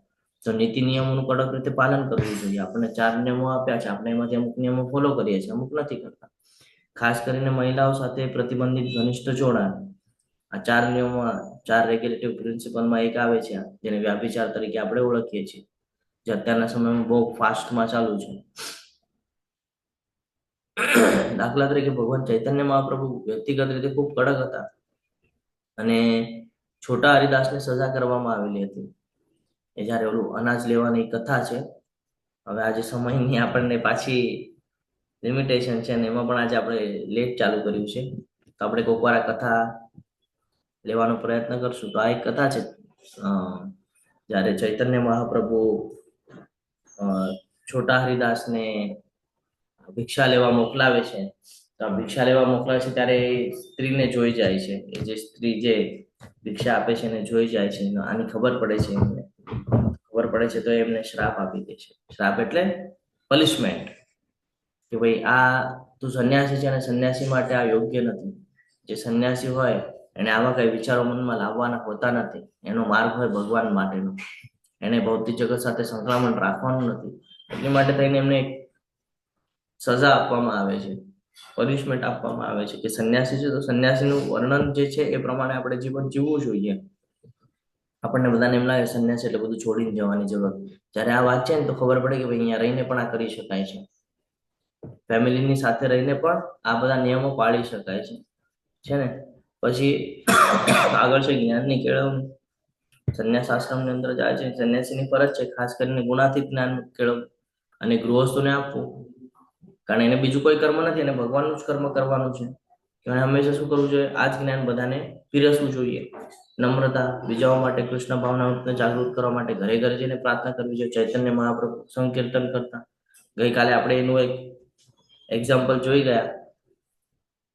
કાલે જે લોકોએ ડ્રામા જોયો હશે એમાં એમને ખબર પડી ગઈ હશે કે જગાઈ મધાઈ બ્રાહ્મણના પુત્ર હોવા પછી પણ મદિરા પાન ને બધું કરતા હતા. તો એના ઉપર પણ દયા બતાડી છે ને. જ્યારે તમે ભગવાનના સાનિધ્યમાં રહ્યો છો તો તમને ઘણો બધો લાભ થાય છે, પણ તમે જો ભગવાનના શાસ્ત્રોના નિયમોનું પાલન કરતા નથી તો તમારું પતન થાય છે. પછી દાન કોની માટે છે તો કે ખાસ કરીને ગ્રહસ્થ માટે, કારણ કે એના ફેમિલી પ્રત્યે આસક્ત હોય છે અને આ શક્તિ ઓછી કરવા માટે એને દાન કરવું ખૂબ જરૂરી છે. સત્વગુણમાં આપવામાં આવેલા દાન, યોગ્ય સમય, યોગ્ય સ્થળ, યોગ્ય વ્યક્તિ. જો એ કહે છે યોગ્ય સમય હોવો જોઈએ, યોગ્ય સ્થળ હોવું જોઈએ, યોગ્ય સુપાત્ર વ્યક્તિ હોવી જોઈએ. કૃષ્ણ ભાવનામૃતના પ્રચાર માટે તેમની આવકનો 50% ખર્ચ કરે છે. 50% લખેલું છે શાસ્ત્રમાં. મેં તો શાસ્ત્રમાં 90% સાંભળેલું છે. તમે માનશો નહીં, મેં એક જગ્યાએ 90% સાંભળેલું છે કે ભાઈ 90% દાન કરવું છે, 10% જ આપણને પૂરતું છે. પણ અત્યારે કલયુગ ચાલી રહ્યો છે એટલે એ અલગ સમયની વાત હતી. અત્યારે કલયુગ ચાલે છે તો કલયુગના હિસાબથી આપણે એને ઉલટું પકડીએ છીએ કે 90% માંથી 10% દાન કરવું જોઈએ એવી રીતે. પણ અહીંયા આપણે જયારે સાંભળીશું કૃષ્ણ ભાવનાનો પ્રચાર માટે તેમની આવકનો 50% ખર્ચો કરે છે. રજસ અને તામસ ગુણમાં દાન એ સમયનો બગાડ છે. ફોર એક્ઝામ્પલ, દાન કરવાની જયારે ઈચ્છા થાય આપણે દાન કરીએ અને દાન કરતા વખતે આપણા મનના અંદર કંઈક વિચારો અલગ હોય અને પછી આપણે દાન કરીએ છીએ તો એ કોઈ જ દાનનું ફળ મળતું નથી. ફોર એક્ઝામ્પલ કે જ્યારે આપણે કોઈને દાન કરીએ તો આપણે કંઈક ભાઈ મને પ્રસિદ્ધિ મળી જાય અથવા તો મારું પુણ્ય કર્મ થાય અથવા તો મારું જીવનમાં સારું થાય એની માટે જે આપણે દાન કરીએ છીએ તો આપણી વૃત્તિ એ પ્રકારની છે. તો એ ધ્યાન રાખવું જરૂરી છે કે દાન કેવી રીતે કરવાનું છે. જ્યાં સુધી મન શુદ્ધ નથી ત્યાં સુધી દાન કરવાનું જ નથી. ત્યાં સુધી આપણને ડાઉટ આવે છે કે ભાઈ હું દાન કરીશ એ સમય મારી પ્રવૃત્તિ વ્યવસ્થિત નથી તો એ સમય દાન કરવાનું નથી. જ્યારે મનથી ઈચ્છા થાય એમ કે હા ભાઈ નિખાલસ થઈને કોઈ લોભ રાખ્યા વગર હું દાન કરી શકું છું ત્યારે દાન કરવાનું છે. ને તો કર્મનું બંધન બંધાય છે. આ હંમેશા ધ્યાનમાં રાખવાનું છે. આત્મનિયંત્રણ આ કોની માટે લાગુ થાય છે તો ગૃહસ્થ માટે, કારણ કે બધા આજુબાજુના લોકો સાથે કનેક્ટિવિટીમાં આવે છે. તો જેવા લોકો સાથે રહેશે એવું એનામાં આચરણ થશે. ખાસ કરીને જાતીય જીવનનો ઉપયોગ માત્ર કૃષ્ણ સભાન બાળકો પ્રચાર માટે થવો જોઈએ. અત્યારે આપણે જોઈએ છીએ કે વ્યાભિચાર, બધા લોકો બહુ વ્યાભિચારના આધીન થઈ ગયા છે. જ્યારે કે શાસ્ત્રોમાં વર્ણન છે કે શું કામ કરવું છે. ઓલા 16 સંસ્કાર આપણે જોયા હતા, ખબર છે? 16 સંસ્કારની વાત કરેલી હતી. એ 16 સંસ્કાર શું કામ કરવામાં આવતા? યોગ્ય સંતતિને યોગ્ય માર્ગ પ્રાપ્ત થાય એની માટે. તો એની પહેલા આ લાગુ થાય છે આપણને કે ગર્ભાધાન સંસ્કાર કરવામાં આવે ત્યારે આ એનો નિષ્કર્ષ આવવો જોઈએ. જો એમાં 7.11 આપેલો છે આપણને રેફરન્સ કે ખાસ કરીને જાતીય જીવનનો ઉપભોગ માત્ર કૃષ્ણ સભાન બાળકોના પ્રચાર માટે થવો જોઈએ. અત્યારે જોઈએ છે આપણે પોતાના ઇન્દ્રિય તૃપ્તિ માટે કરે છે અને પછી એકબીજાને પછી છેતરીએ કે ભાઈ આ આવું કેમ છે, આ કેમ સાંભળતો નથી, આ કેમ સાંભળતી નથી, આને આવું કેમ કર્યું. એમાં એની કાંઈ ભૂલ નથી, ભૂલ આપણી છે કે આપણે યોગ્ય નિર્ણય સાથે બધું કર્યું નથી, નિયમોનું પાલન આપણે કર્યું નથી. અને પછી જે સંતતિ પ્રાપ્ત થાય છે પછી એ સાંભળતી નથી અથવા તો કહીએ છીએ ને આપણે કે હાથમાં નથી રહેતા. એની પાછળનું રીઝન એ છે જે આપણે અત્યારે જોઈ શકીએ છીએ કે જે વૃદ્ધાશ્રમો ખુલી રહ્યા છે એની પાછળનું રીઝન જ આ છે. એ નાનપણથી મોટા કરે બાળકોને, બહુ બધું શીખવાડે, પણ આ જ બધું જ્ઞાન આપવાનું રહી જાય છે, જેના લીધે પછી અંતિમ સમયમાં એને વૃદ્ધાશ્રમમાં મૂકીને આવે છે. અને એટલે વૃદ્ધાશ્રમ ચાલે છે જોરદાર. આમાં ભૂલ એ લોકોની નથી, ભૂલ આપણી છે કે આપણે એ લોકોને સંસ્કાર ના આપ્યા. આપણે એ લોકોને નાનપણથી ભગવદ્ ગીતા ભાગવતમ ને એનું જ્ઞાન ના આપ્યું, જેના લીધે હવે એ આપણી સાથે આવી રીતે વર્તન કરી રહ્યા છે. એટલે આ ખાસ ધ્યાનમાં રાખવા જેવું છે ગૃહસ્થ માટે, જે લોકો ગૃહસ્થ છે એની માટે. પછી તો કે યજ્ઞ પરાયણતા, ભૌતિક સંસાધનોની જરૂરિયાત છે, બરાબર. તેથી ખાસ કરીને ગ્રહસ્થ માટે આપવામાં આવેલું છે. સંકીર્તન યજ્ઞ સૌથી શ્રેષ્ઠ છે, કારણ કે અત્યારે કલયુગ ચાલી રહ્યું છે અને કલયુગની અંદર બીજું કોઈ આપણે કરવા જઈએ, ફોર એક્ઝામ્પલ કોઈ હોમ હવન કરવા જઈએ તો જે પુરોહિત છે, પુરોહિત એ શાસ્ત્રોને પાળે છે કે નહીં, એને એટલું જ્ઞાન છે કે નહીં, એ પુરોહિત છે તો ત્રિકાળ સંધ્યાને બધું કરે છે કે નહીં, ગાયત્રીના જપ કરે છે કે નહીં, આ બધું જોવું જરૂર છે. આપણે ક્યાં જોવા જઈએ છીએ? નથી જતા. અને જે પુરોહિત છે એનું કામ છે કે ભાઈ ભગવાન માટેનું કામ કરવું, પણ એ તમારે આગળ આવીને સૌથી પહેલા વાત કરશે પૈસાની, કે ભાઈ કેટલી દક્ષિણા આપશો. તો એની જે ઈચ્છા છે, આપણે હમણાં જ ચર્ચા કરી કે જો દાન કરીએ જે સમય, અથવા તો જે મનની ઈચ્છા સાથે જે કર્મ કરીએ છીએ એ પ્રમાણેનું ફળ આવે છે. હવે એની ઈચ્છા છે પૈસા માટે કરે છે, તો એનું ફળ તમને પ્રાપ્ત થશે કે નહીં થાય? એ એના ફાયદા માટેનો વિચાર કરે છે, તમારા ફાયદા માટે વિચાર નથી કરતો. ત્યારે કે પહેલાના ઋષિઓ શું કરતા? સમર્પણનો ભાવ હતો. અત્યારના પુરોહિતોનો શું ભાવ છે? આહા, નોટ સ્વાહા. આહુતિ આપે તો સ્વાહા કહેવામાં આવે, અને પોતા માટે તો કે આહા. સમજી રહ્યા છો? એટલે આ સમજવું બહુ જરૂરી છે. તો અત્યારે કયો યજ્ઞ શ્રેષ્ઠ છે? કલયુગ ચાલી રહ્યો છે, કલયુગનો યુગ ધર્મ છે કે ભાઈ હરિનામ સંકીર્તન સૌથી સસ્તું છે, કોઈ પૈસા લાગતા નથી, કોઈ પણ કરી શકે છે ને. નાનું બાળક હોય તો પણ કરી શકે ને, વૃદ્ધ હોય તો પણ કરી શકે છે, બધા માટે છૂટ છે, ઓપન ટુ ઓલ. અને સૌથી વધારે લાભ છે, કારણ કે પરીક્ષિત મહારાજની આપણે કથા સાંભળીએ તો પરીક્ષિત મહારાજનો ચર્ચા છે કે ગાય જે છે એને પૃથ્વીનું પ્રતીક આપ્યું છે, બળદ છે એને ધર્મનું પ્રતીક આપ્યું છે, ધર્મના એક પગ પર ઉભો, એ જે ધર્મરાજ છે એક પગ પર ઉભા છે, કે છે આટલું બધું કેમ ઓલું છે? તો કે ભાઈ કલિયુગનો પ્રારંભ થઈ રહ્યો છે, તો કે કલીમાં આટલા બધા અવગુણ હોય તો લાવે ને હમણાં જ પૂરું કરી નાખું. ત્યારે એને પગે પડે છે ને કે છે કે ભાઈ મારામાં બધા અવગુણ છે પણ એક ગુણ સારો છે. એમ કે તો કે કયો? તો કે તમે સતયુગની અંદર ઘણો બધો પ્રયાસ કરશો તો પણ તમને કદાચ ભગવત પ્રાપ્તિ થાય. ત્રેતામાં, દ્વાપરમાં તમે પ્રયાસ કરશો કદાચ તમને પ્રાપ્તિ થાય, પણ કલયુગ એવો છે એમ કે બહુ ઓછી ઉંમર આપવામાં આવશે એ કે દરેક જીવને, અને એની અંદર જો એ ભગવાન ખાલી પવિત્ર નામનો જપ પણ કરી લે છે, ખાલી ભગવાનનું નામ સ્મરણ પણ કરી લેશે તો એને ભગવત પ્રાપ્તિ થઈ જશે, તો એ આ દુઃખાલયમાંથી નીકળી જશે. ભાગવતમમાં વર્ણન છે. અને ભગવદ્ ગીતાના 10મા અધ્યાયની અંદર પણ કીધું છે યજ્ઞ નામ જપ યજ્ઞોસ્મી, કે જપ યજ્ઞ હું જ છું. ભગવાને જ કીધેલું છે. અને યુગનો ધર્મ પણ પાછો જપ યજ્ઞ જ છે. એટલે તમે એને સમજશો તો તમને ક્લિયરન્સ આવશે કે ભાઈ હા, આ બધું એકબીજા સાથે સાંકળીઓ મેચ થઈ રહી છે, બરાબર. આ બધું ગ્રહસ્થ માટે છે. પછી વિદ્યાર્થી જીવન માટે શું જરૂરી છે? તો વિદ્યાર્થી જીવન માટે છે વૈદિક અભ્યાસ, વેદોનો અભ્યાસ કરવો એની માટે બહુ જરૂરી છે. બ્રહ્મચારી જીવન જેમાં કહેવામાં આવે છે, આપણને પાઠશાળામાં મોકલવામાં આવે તો આપણને આ જ્ઞાન જ નથી આપવામાં આવતું કે બ્રહ્મચારી છે શું. આ તો કહેવામાં જ નથી આવતું, સમજાવવામાં નથી આવતું. અત્યારે તો 10મી ને 12મીના છોકરાઓ પણ આઉટલાઈને પહોંચી જાય છે ને. બ્રહ્મચારીઓ માટે ભલામણ કરવામાં આવે છે કે બ્રહ્મચર્યનું પાલન કરવું અને વૈદિક સાહિત્યના અભ્યાસમાં મનને સંલગ્ન રાખવું. એટલા માટે કીધું છે કે જે વિદ્યાર્થીનું જે જીવન છે ત્યારે જે કાંઈ પણ શિક્ષણ ગ્રહણ કરે છે ને એના બેઝ પર એનું સ્ટ્રક્ચર તૈયાર થાય છે, એટલે બેઝ પાકો થાય છે. હવે બેઝ પાકા કરવાના સમયે જો અહીંયા ત્યાં પોતાની ઇન્દ્રિયોને લગાડશે, ન કરવા જેવી બાબતો કરશે, વ્યાભિચારમાં લગાડશે, નશામાં લગાડશે, તો એ કોઈ દિવસે પોતાનું સ્ટ્રક્ચર ઊભું નહીં કરી શકે. કેમ? તો કે જ્યારે ખાડો ખોદાતો હતો ને એમાં સિમેન્ટ ભરાતું હતું, હું તમને એક્ઝામ્પલના બેઝ પર સમજાવું. જ્યારે ખાડો ખોદાતો હતો ને એમાં સિમેન્ટ ભરાતું હતું, ખબર જ નહોતી સિમેન્ટ કેટલું નાખવાનું છે ને રેતી કેટલી નાખવાની છે. એના લીધે સ્ટ્રક્ચર જ પાકું નહોતું. તો સેમ અહીંયા લાગુ થાય છે કે જ્યારે વિદ્યાર્થી જીવન જીવતા હોય ત્યારે જો એને ભગવદ્ ગીતા ભાગવતમનું જ્ઞાન ન આપવામાં આવે, એને ખબર જ નથી જીવનમાં શું કરવા યોગ્ય છે ને શું કરવા યોગ્ય નથી, પછી જેમ બિલ્ડિંગ ભાંગી પડે છે એમ એનું જીવન ભાંગી પડે છે. એટલે આ સમજવું બહુ જરૂરી છે. પછી આગળ આવે છે કઠોર તપશ્ચર્યા, દ્રઢ નિશ્ચય હોવો જોઈએ કે આ નથી કરવાનું તો આ નથી જ કરવાનું, બરાબર. આ કોની માટે લાગુ થાય છે? તો કે આ ખાસ કરીને વાનપ્રસ્થ માટે, જે 50ની પાર થઈ ગયા છે, 51 એટલે વનમાં ગયા છે, એમની માટે. શું કામ? તો કે માનવ જીવન અને તેથી વૈદિક સંસ્કૃતિ મુક્તિ માટે છે. માનવ જીવનનો ઉદ્દેશ શું છે? મુક્તિ પ્રાપ્ત કરવી. તો એ ભૌતિક જગત સાથે એટલું બધું સંકળાય છે, મારા પુત્ર આ તે, એનો પુત્ર કમાવા લાગે અને પોતે રિટાયર થાય એટલે પછી એની ઈચ્છાઓ વધે છે કે હવે હું રિટાયર છું ને હવે હું એન્જોય કરીશ. અને એન્જોય નથી કરવાનું હોય, ભગવાનના એમાં સમર્પણ થવાનું છે. એટલે તપશ્ચર્યા મહત્વની છે. પછી વાણીનું, મનનું, શરીરનું તપ કરવાનું ચાલુ કરવાનું, એને કહેવાય વાનપ્રસ્થ. કે ભગવાનના શરણમાં જાય, પછી ટેમ્પલમાં સેવા આપે, આ બધું જ્ઞાન બીજાને આપે, આ બધું કર્મ એને કરવાનું છે. પણ એ શું કરે છે? નહીં, હવે હું મારા નાત્યા પોતાઓને સંભાળે છે. આ એનું કામ. એને ન કરવાનું એ એની પાછળ લાગી જાય છે. સ્કૂલમાં લઈ જાઓ, સ્કૂલમાંથી લઈ આવો, આ બધા કામમાં લાગી જાય છે. ખરાબ નથી આ બધી બાબતો, કરવી યોગ્ય છે, પણ કેટલી કરવી, ક્યાં કરવી, કેવી રીતે આ ખબર હોવી જોઈએ. એનો આખું દિનચર્યા જો તમે જોશો, જે લોકો રિટાયર છે એ લોકોનો, તો એ લોકો અડધાથી વધારે સમય ભૌતિક જગત સાથે સંકળાવે છે, જ્યારે કે એનો સૌથી વધારે સમય શેની માટે હોવો જોઈએ? ભગવત પ્રાપ્તિના પ્રયત્નો માટે, વૈદિક સંસ્કૃતિ માટે, એની માટે એને લગાડવું જોઈએ.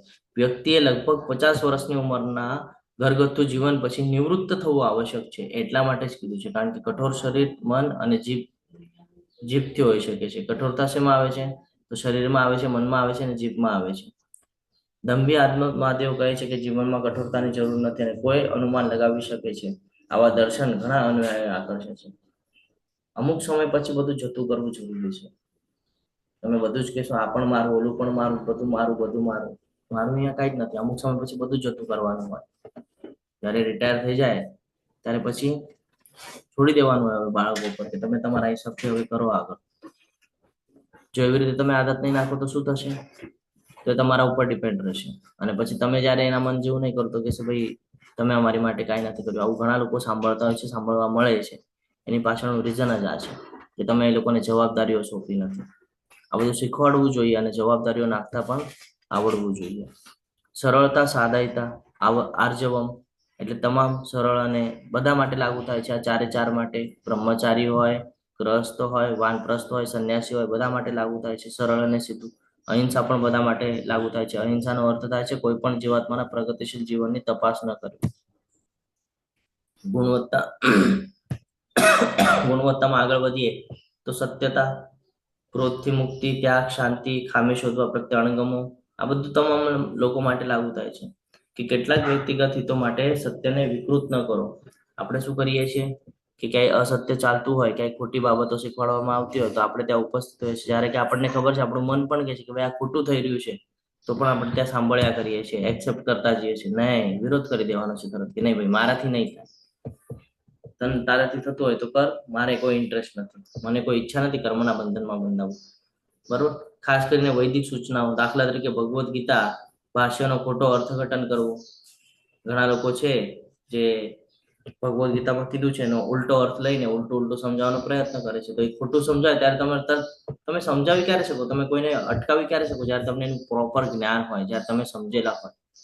તમને હવે એક શ્લોક સમજાવ્યો હોય, કર્મને વાધિકારસ્તે મા ફલે શું કદાચન, તો તમે એમ કહો કે ભાઈ ભગવાન કહે છે કે ભાઈ કર્મના ફળની ઈચ્છા નહીં રાખવાની, ફળ તો હું આપીશ. બરોબર. તો આને ઘણા લોકો ઉલટી રીતે લેવાનો પ્રયત્ન કરે છે કે ભાઈ કર્મ કરો, ફળની ચિંતા નહીં કરો, ફળની ચિંતા નહીં કરો. આવી રીતે જો ખોટો અર્થઘટન કરતા હોય તો એનો વિરોધ નોંધાવવો પણ જરૂરી છે. કારણ કે તમે યોગ્ય જ્ઞાન છે, યોગ્ય જગ્યાએ યોગ્ય વ્યક્તિ સુધી પહોંચશે નહીં તો પછી એને, ફોર એક્ઝામ્પલ, જો આજે મેં તમને કઈ ખોટું જ્ઞાન આપી દીધું શાસ્ત્રોના વિરુદ્ધમાં, તો તમે તો એ જ પકડીને ચાલશો કે નહીં પ્રભુજીએ કીધેલું છે. હવે તમે બીજા 4 જણાને આપશો તો એ ખોટું પસરતું જશે. હું તો પાપનો ભાગી બનીશ, મારી સાથે તમે બધા પણ બનતા જશો. કેમ? કારણ કે મેં કીધું, તમે સાંભળ્યું, પણ તમે એને ક્લેરિફાય ના કર્યું, કે તમને ખબર જ નહોતી કે ભાઈ હા આ કઈ આવું હોય. એટલે ખાસ કરીને અમે જેટલા પણ પ્રીચિંગની સેવા આપી રહ્યા છે, અમને બધાને બહુ વાંચી લેવું પડે, શાસ્ત્રો વાંચી લેવા પડે, રેફરન્સો ગોતી લેવા પડે, પછી તમારી સાથે ડિસ્કસ કરતા આવે. એટલે ઘણા સમય તમે પ્રશ્ન પૂછો તો અમારે તમને એમ કેવું પડે કે ના મને ખબર નથી. એટલા માટે અમે કહેતા હોઈએ, કારણ અમે તમને કઈ ખોટું કહેશું, તમે આગળ પ્રચાર કરશો, અમે પાપના ભાગી બનશું, અમને એ બનવું નથી પાપના ભાગી. એટલે ચોખ્ખું ના પાડેલી ક્યારે પણ સારી, કે ભાઈ નથી ખબર, પૂછીને કહીશ, રેફરન્સ લાવીને કહીશ. કારણ એવું નથી કે બધા પાસે બધું જ્ઞાન હોય છે ને, શાસ્ત્રો કેટલા બધા છે, બધું જ જ્ઞાન બધા પાસે હોય એવું હોતું નથી. વેદોની સમજવાની પ્રક્રિયા જો એટલે જ કે છે અહીંયા, વેદોને કેવી રીતે સમજવાનું છે તો કે અધિકૃત ગુરુ પાસેથી સાંભળવી જોઈએ. અધિકૃત ગુરુ કોને કહેવાય? જે ગુરુ શિષ્ય પરંપરામાં આવે અને આ બધા જે નિયમો છે, શાસ્ત્રોના જે નિયમો છે એને ફોલો કરતા હોય, એની પાસેથી આ બધું જ્ઞાન લેવું જોઈએ. નહીં તો તમે જ્ઞાન તો તમને બધા લોકો પાસેથી મળે, કોઈ સાધારણ નાનું બાળક હોય ને એની પાસેથી પણ જ્ઞાન લેતા આવડે આપણને, પણ ઓથેન્ટિક અને વ્યવસ્થિત રીતે ક્યાંથી મળે તો ગુરુ શિષ્ય પરંપરામાં આવતા હોય, દીક્ષા લીધેલી હોય, ફોલો કરતા હોય, એની પાસેથી લેવું જોઈએ. ઉશ્કેરણી હોય તો પણ સહિષ્ણુ બનવું જોઈએ, કે ક્યારેક કોઈ આપણા વિરુદ્ધમાં કોઈ બોલી જાય, કોઈ કર્મ કરી જાય તો પણ આપણે નોર્મલ રહેવાનું છે, સહિષ્ણુ રહેવાનું છે. કારણ કે ક્રોધ આવે છે તો આપણને કહું છે ક્રોધાત ભવતિ સમોહ સમોહ સ્મૃતિ વિભ્રમ શ્રુતિ ભ્રંશાત બુદ્ધિ નાશ બુદ્ધિ નાશાત પ્રણશ્યતિ, કે છે ને વિનાશકાલે વિપરીત બુદ્ધિ. જ્યારે વિનાશ થવાનો હોય ત્યારે આપણી બુદ્ધિ વિપરીત દિશામાં ચાલવા માંડે છે. તો આ ક્રોધ જે છે એનો એક માર્ગ છે બુદ્ધિને ડાયવર્ટ કરવાનો, કે એનાથી બુદ્ધિ આપણી પતન તરફ વહી જાય તરત, એટલે આખા શરીરને પ્રદૂષિત કરી નાખે ક્રોધ. તો ક્રોધ અને જુસ્સા એ વાસનાની પેદાશ કરે છે. એનાથી શું થાય છે? વાસનાને લીધે આ બધું સ્ટ્રક્ચર નિર્માણ થાય છે.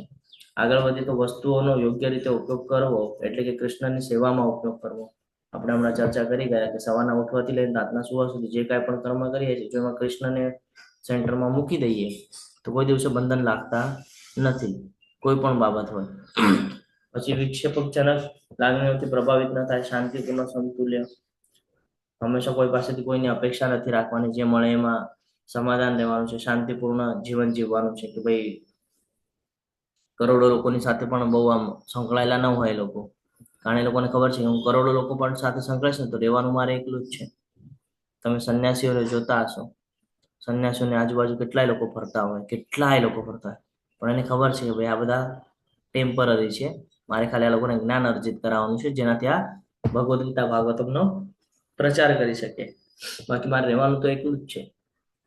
એટલે હંમેશા શાંતિની અનુભૂતિ કરી શકે. પછી ખામી શોધવા પ્રત્યે અણગમો, ચોરને ચોર કહેવું ઠીક છે, પરંતુ કોઈ બિનજરૂરી ખામી શોધવી નહીં અથવા સલાહ આપવી નહીં. ઘણા સમય આપણે કરતા હોઈએ છીએ, આનું આમ છે, એનું એમ છે, એનું એમ છે, નહીં, એનાથી કર્મના બંધન બંધાય છે. એટલે આ બધી બાબતો બહુ ધ્યાનમાં રાખવા જેવી છે. પછી કે છે તમામ જીવાત્માઓ માટે દયા, બધા માટે દયા ભાવ રાખવો જરૂરી છે. આ બધું પણ બધા માટે લાગુ થાય છે. આધ્યાત્મિક જ્ઞાન આપે છે, જેમ કે પ્રસાદમ, પુસ્તકો, પવિત્ર નામ આપણે ચર્ચા કરી. પછી આગળ વધીએ તો ખબર પડે છે કે લોભની સ્વતંત્રતા, એટલે કે લોભ એ હોવો ન જોઈએ આપણી અંદર. દાન અને ત્યાગ અહીંયા ખાસ કરીને કહેવામાં આવેલું છે કે દાન કરતા વખતે પણ આપણને ઘણો બધો લોભ હોય છે કે આ પ્રાપ્ત થઈ જાય, ઓલું પ્રાપ્ત થઈ જાય, જેની માટે આપણે પ્રયત્ન કરતા હોઈએ છીએ. તો એનાથી પણ આપણે હંમેશા પોતાને બચાવવાનું છે. બરાબર. સૌમ્યતા, તમામ જીવો માટે હંમેશા મિત્રતાનો ભાવ, મિત્રો હોય કે શત્રુ હોય, બધા સાથે નોર્મલ રહેવાનું છે. ભલે આપણો દુશ્મન પણ હોય, ભલે આપણી સાથે સારું કરે ખરાબ કરે, આપણે એની સાથે નથી કરવાનું, એના કર્મ છે, આપણા કર્મ આપણે કરવાના છે. બરોબર છે. પછી લજ્જા, તો ઘૃણાસ્કાર ક્રિયા ન કરો અને ખૂબ નમ્ર બનો. કોઈ એવા કર્મ કરવાના નથી જેનાથી આપણને કલંક લાગે, આપણું નામ ખરાબ થાય, કે આપણી કોઈ વિટંબણા કરે. સ્થિર નિશ્ચય, નિષ્ફળતાને ધ્યાનમાં લીધા વિના તેના પ્રયત્નોમાં ઉશ્કેરાયેલા અથવા નિરાશ નથી, ધીરજ અને સંકલ્પ સાથે પ્રગતિ કરવી જોઈએ. આપણે પ્રગતિ ક્યારે કેવી રીતે કરી શકીએ? તો કે ધીરજ અને પેશન્સ. ભક્તિ માર્ગમાં આગળ વધવું હોય તો શાંતિ રાખવી પડે. સવારે વહેલું ઉઠી મંગળા આરતી કરવાની છે, જપાશીષ, તો પેલા 1 માળાથી ચાલુ કરવાની, એવું નથી ડાયરેક્ટ 16 માળા. આપણે જયારે એમ કરીએ કે ના પ્રભુજી હું તો 4 માળા કરું છું, હું તો 8 કરવા, હું તો 10 કરું છું, પણ શરૂઆત 1 થી થઈ હોય તો ઉપયોગનું છે. પહેલા જ દિવસે 10 કરો તો કઈ ઉપયોગનું નથી. ધીરે કરવાનું છે. ઘણા બધા લોકોને હું જોતો હોઉં છું, માળા કરતા હોય તો ખૂબ ફાસ્ટમાં કરતા, હરે કૃષ્ણ કૃષ્ણ કૃષ્ણ હરે, એટલું ફાસ્ટમાં કરતા, પણ એનાથી આપણે જે મન અને બુદ્ધિ છે એને શું પ્રેરણા મળે છે? તમે વિચાર કરજો. કોઈ વસ્તુ ફાસ્ટ કરતા હોય, તમે આમ ફાસ્ટ લેતા હોય, આમ ફાસ્ટ શ્વાસ લ્યો તો તમારા હાર્ટબીટ વધી જાય, અને હાર્ટબીટ વધી જાય તો તમારું રક્ત સંચારણ વધી જાય, રક્ત સંચારણ વધી જાય તો તમારી બુદ્ધિ જે છે એ બુદ્ધિ પર પ્રેશર આવે. એ ખબર છે તમને? નહીં ખબર હોય એટલે શાંતિથી માળા કરવાની છે, એકદમ શાંતિથી. ભલે 1 જ માળા થાય, ભલે 10 મિનિટ લાગે. તમે મને જોયું હશે, હું માળા કરું છું, મને 7 મિનિટમાં મારી માળા કોઈ દિવસે નથી થતી, કોઈ દિવસે નથી થતી. આજ સુધી નથી થઈ મારી માળા 7 મિનિટમાં. હું ચાર્ટમાં લખું છું 32 માળા કરું છું, પણ આ સુધી મારી માળા 7 મિનિટમાં કોઈ દિવસે નથી થઈ. ગ્રેસ નામાનિષ્ઠ પ્રભુજીના એક લેક્ચરમાં સાંભળેલું હતું કે અટેન્ટિવલી કરવાની છે માળા. કેવી કરવાની છે? કોન્સ્ટન્ટ, અટેન્ટિવ, વ્યવસ્થિત રીતે ધ્યાનથી. હરે કૃષ્ણ કૃષ્ણ કૃષ્ણ હરે હરે, હરે રામ રામ રામ હરે હરે. તો એ માળાને મહત્વ છે. નહીં 16 તો વાંધો નહીં, એક કરો તો પ્રોપર કરો તો રિઝલ્ટ મળશે, તો મનને શાંતિ મળશે. બોલું તો ગાયમાં કરશો તો અડધા ઉચ્ચાર વ્યવસ્થિત નહીં, શું ફળ મળશે? 0. એટલા માટે ધીરજ અને સંકલ્પ સાથે ધીરે ધીરે પ્રગતિ થાય. પ્રગતિ એક સાથે કરી શકતા નથી. આગળનો જે પોઈન્ટ છે એ ક્ષત્રિયો માટે છે કે જેને જરૂર છે તેને રક્ષણ આપવા સક્ષમ, અહિંસક નહીં, પણ જરૂર પડે ત્યારે હિંસાનો ઉપયોગ કરવો જોઈએ. જ્યાં જરૂર છે ત્યાં ક્ષત્રિય ધર્મ નિભાવવો જોઈએ. એવું નથી કે ભાઈ બ્રાહ્મણ છે અથવા તો આપણે બધા ભગવદ્ ગીતા સમજી રહ્યા છે, ભક્તિ શાસ્ત્રી સ્ટુડન્ટ છે એમ સમજીએ અને જો આપણે વિરોધ ન નોંધાવીએ તો એ ખોટું છે.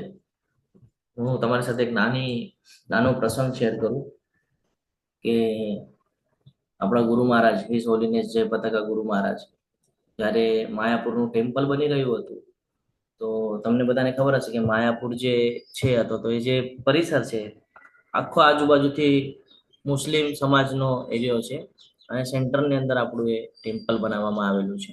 તો ટેમ્પલનું જ્યારે નિર્માણ થતું હતું તો ઘણા લોકોનો વિરોધ હતો કે ભાઈ અહીંયા હિન્દુઓનું કાંઈ થવું ન જોઈએ એ પ્રમાણે. જ્યારે કે એ ટેમ્પલ હિન્દુ મુસલમાનને લાગુ જ થતું નથી, બધા માટે છે, આખા બધા માનવ સમાજ માટે છે. એ લોકોએ કાંઈ હિન્દુ મુસ્લિમ માટે બનાવ્યું નથી. તો જ્યારે એનું નિર્માણ થઈ રહ્યું હતું તો ત્યાં ઈંટો આવેલી હોય, રેતી આવેલી હોય, સિમેન્ટની ગોળીઓ હોય, ઘણી બધી વસ્તુઓ ત્યાં રાખવામાં આવેલી હોય. તો ઘણા સમય શું થતું તો આ બધા આવતા ત્યાં ને બધું ઉપાડીને લઈ જતા ને તમાશો ને દંગલ કરવા જેવું કરો. તો આવા સમય છે ને ગુરુ મહારાજ પાસે રિવોલ્વર હતી, એટલે કે બંદૂક. હવે એમ જોવા જાય તો એ બ્રાહ્મણ છે, સંન્યાસી છે, અને બંદૂકનું શું કામ? તો કે નહીં, જ્યાં શાસ્ત્રના વિરુદ્ધમાં કોઈ જશે ત્યાં આપણે અવાજ ઉપાડવો આપણું કામ છે. બંદૂક રાખતા પોતાની સાથે, એક ફડાકો કરીશ ને બધા ભાગી જશે. સમજી રહ્યા છો? એટલે આ ધ્યાનમાં રાખવાનું છે કે જ્યાં શાસ્ત્રોનો વિરોધ કરવાનો જરૂરત છે ત્યાં વિરોધ નોંધાવવો જરૂરી છે. કે કોઈ શાસ્ત્રને જો ખોટા હિસાબથી સમજતું હોય અથવા તો ખોટું સમજાવવા માંગતું હોય તો ત્યાં એનો વિરોધ નોંધાવવો છે કે નહીં આ યોગ્ય છે. વિરોધ નોંધાવવાના પણ અલગ અલગ તબક્કા છે. એમ નહીં કે તરત આમ પ્રભુ આ ખોટું છે, આમ બધું ન હોય. એમ પ્રભુજી તમે આજે કયો છો શાસ્ત્રમાં તો આમ કીધેલું છે, આ એનો રેફરન્સ, આ કહેવાની પદ્ધત છે. એમ નહીં કે એ ભાઈ તને કાંઈ નથી આવડતું, આ નહીં. આનાથી ખબર પડે કે આ ભક્ત નથી. જે ભક્તો હોય ને એકદમ પોલાઇટ હોય, એને ખબર છે સામે હસીને 4 લોકોની વચ્ચે નહીં કે એકલામાં બોલાવીને કહેશે કે ભાઈ 2 મિનિટ આવો ને કામ છે, પછી આવે ને એટલે કહેશે કે તમે આજે કયો છો ને એ આવી રીતે છે, તો આને આમને આમ કહેજો, આ રેફરન્સ આવ્યો, આ રેફરન્સ છે.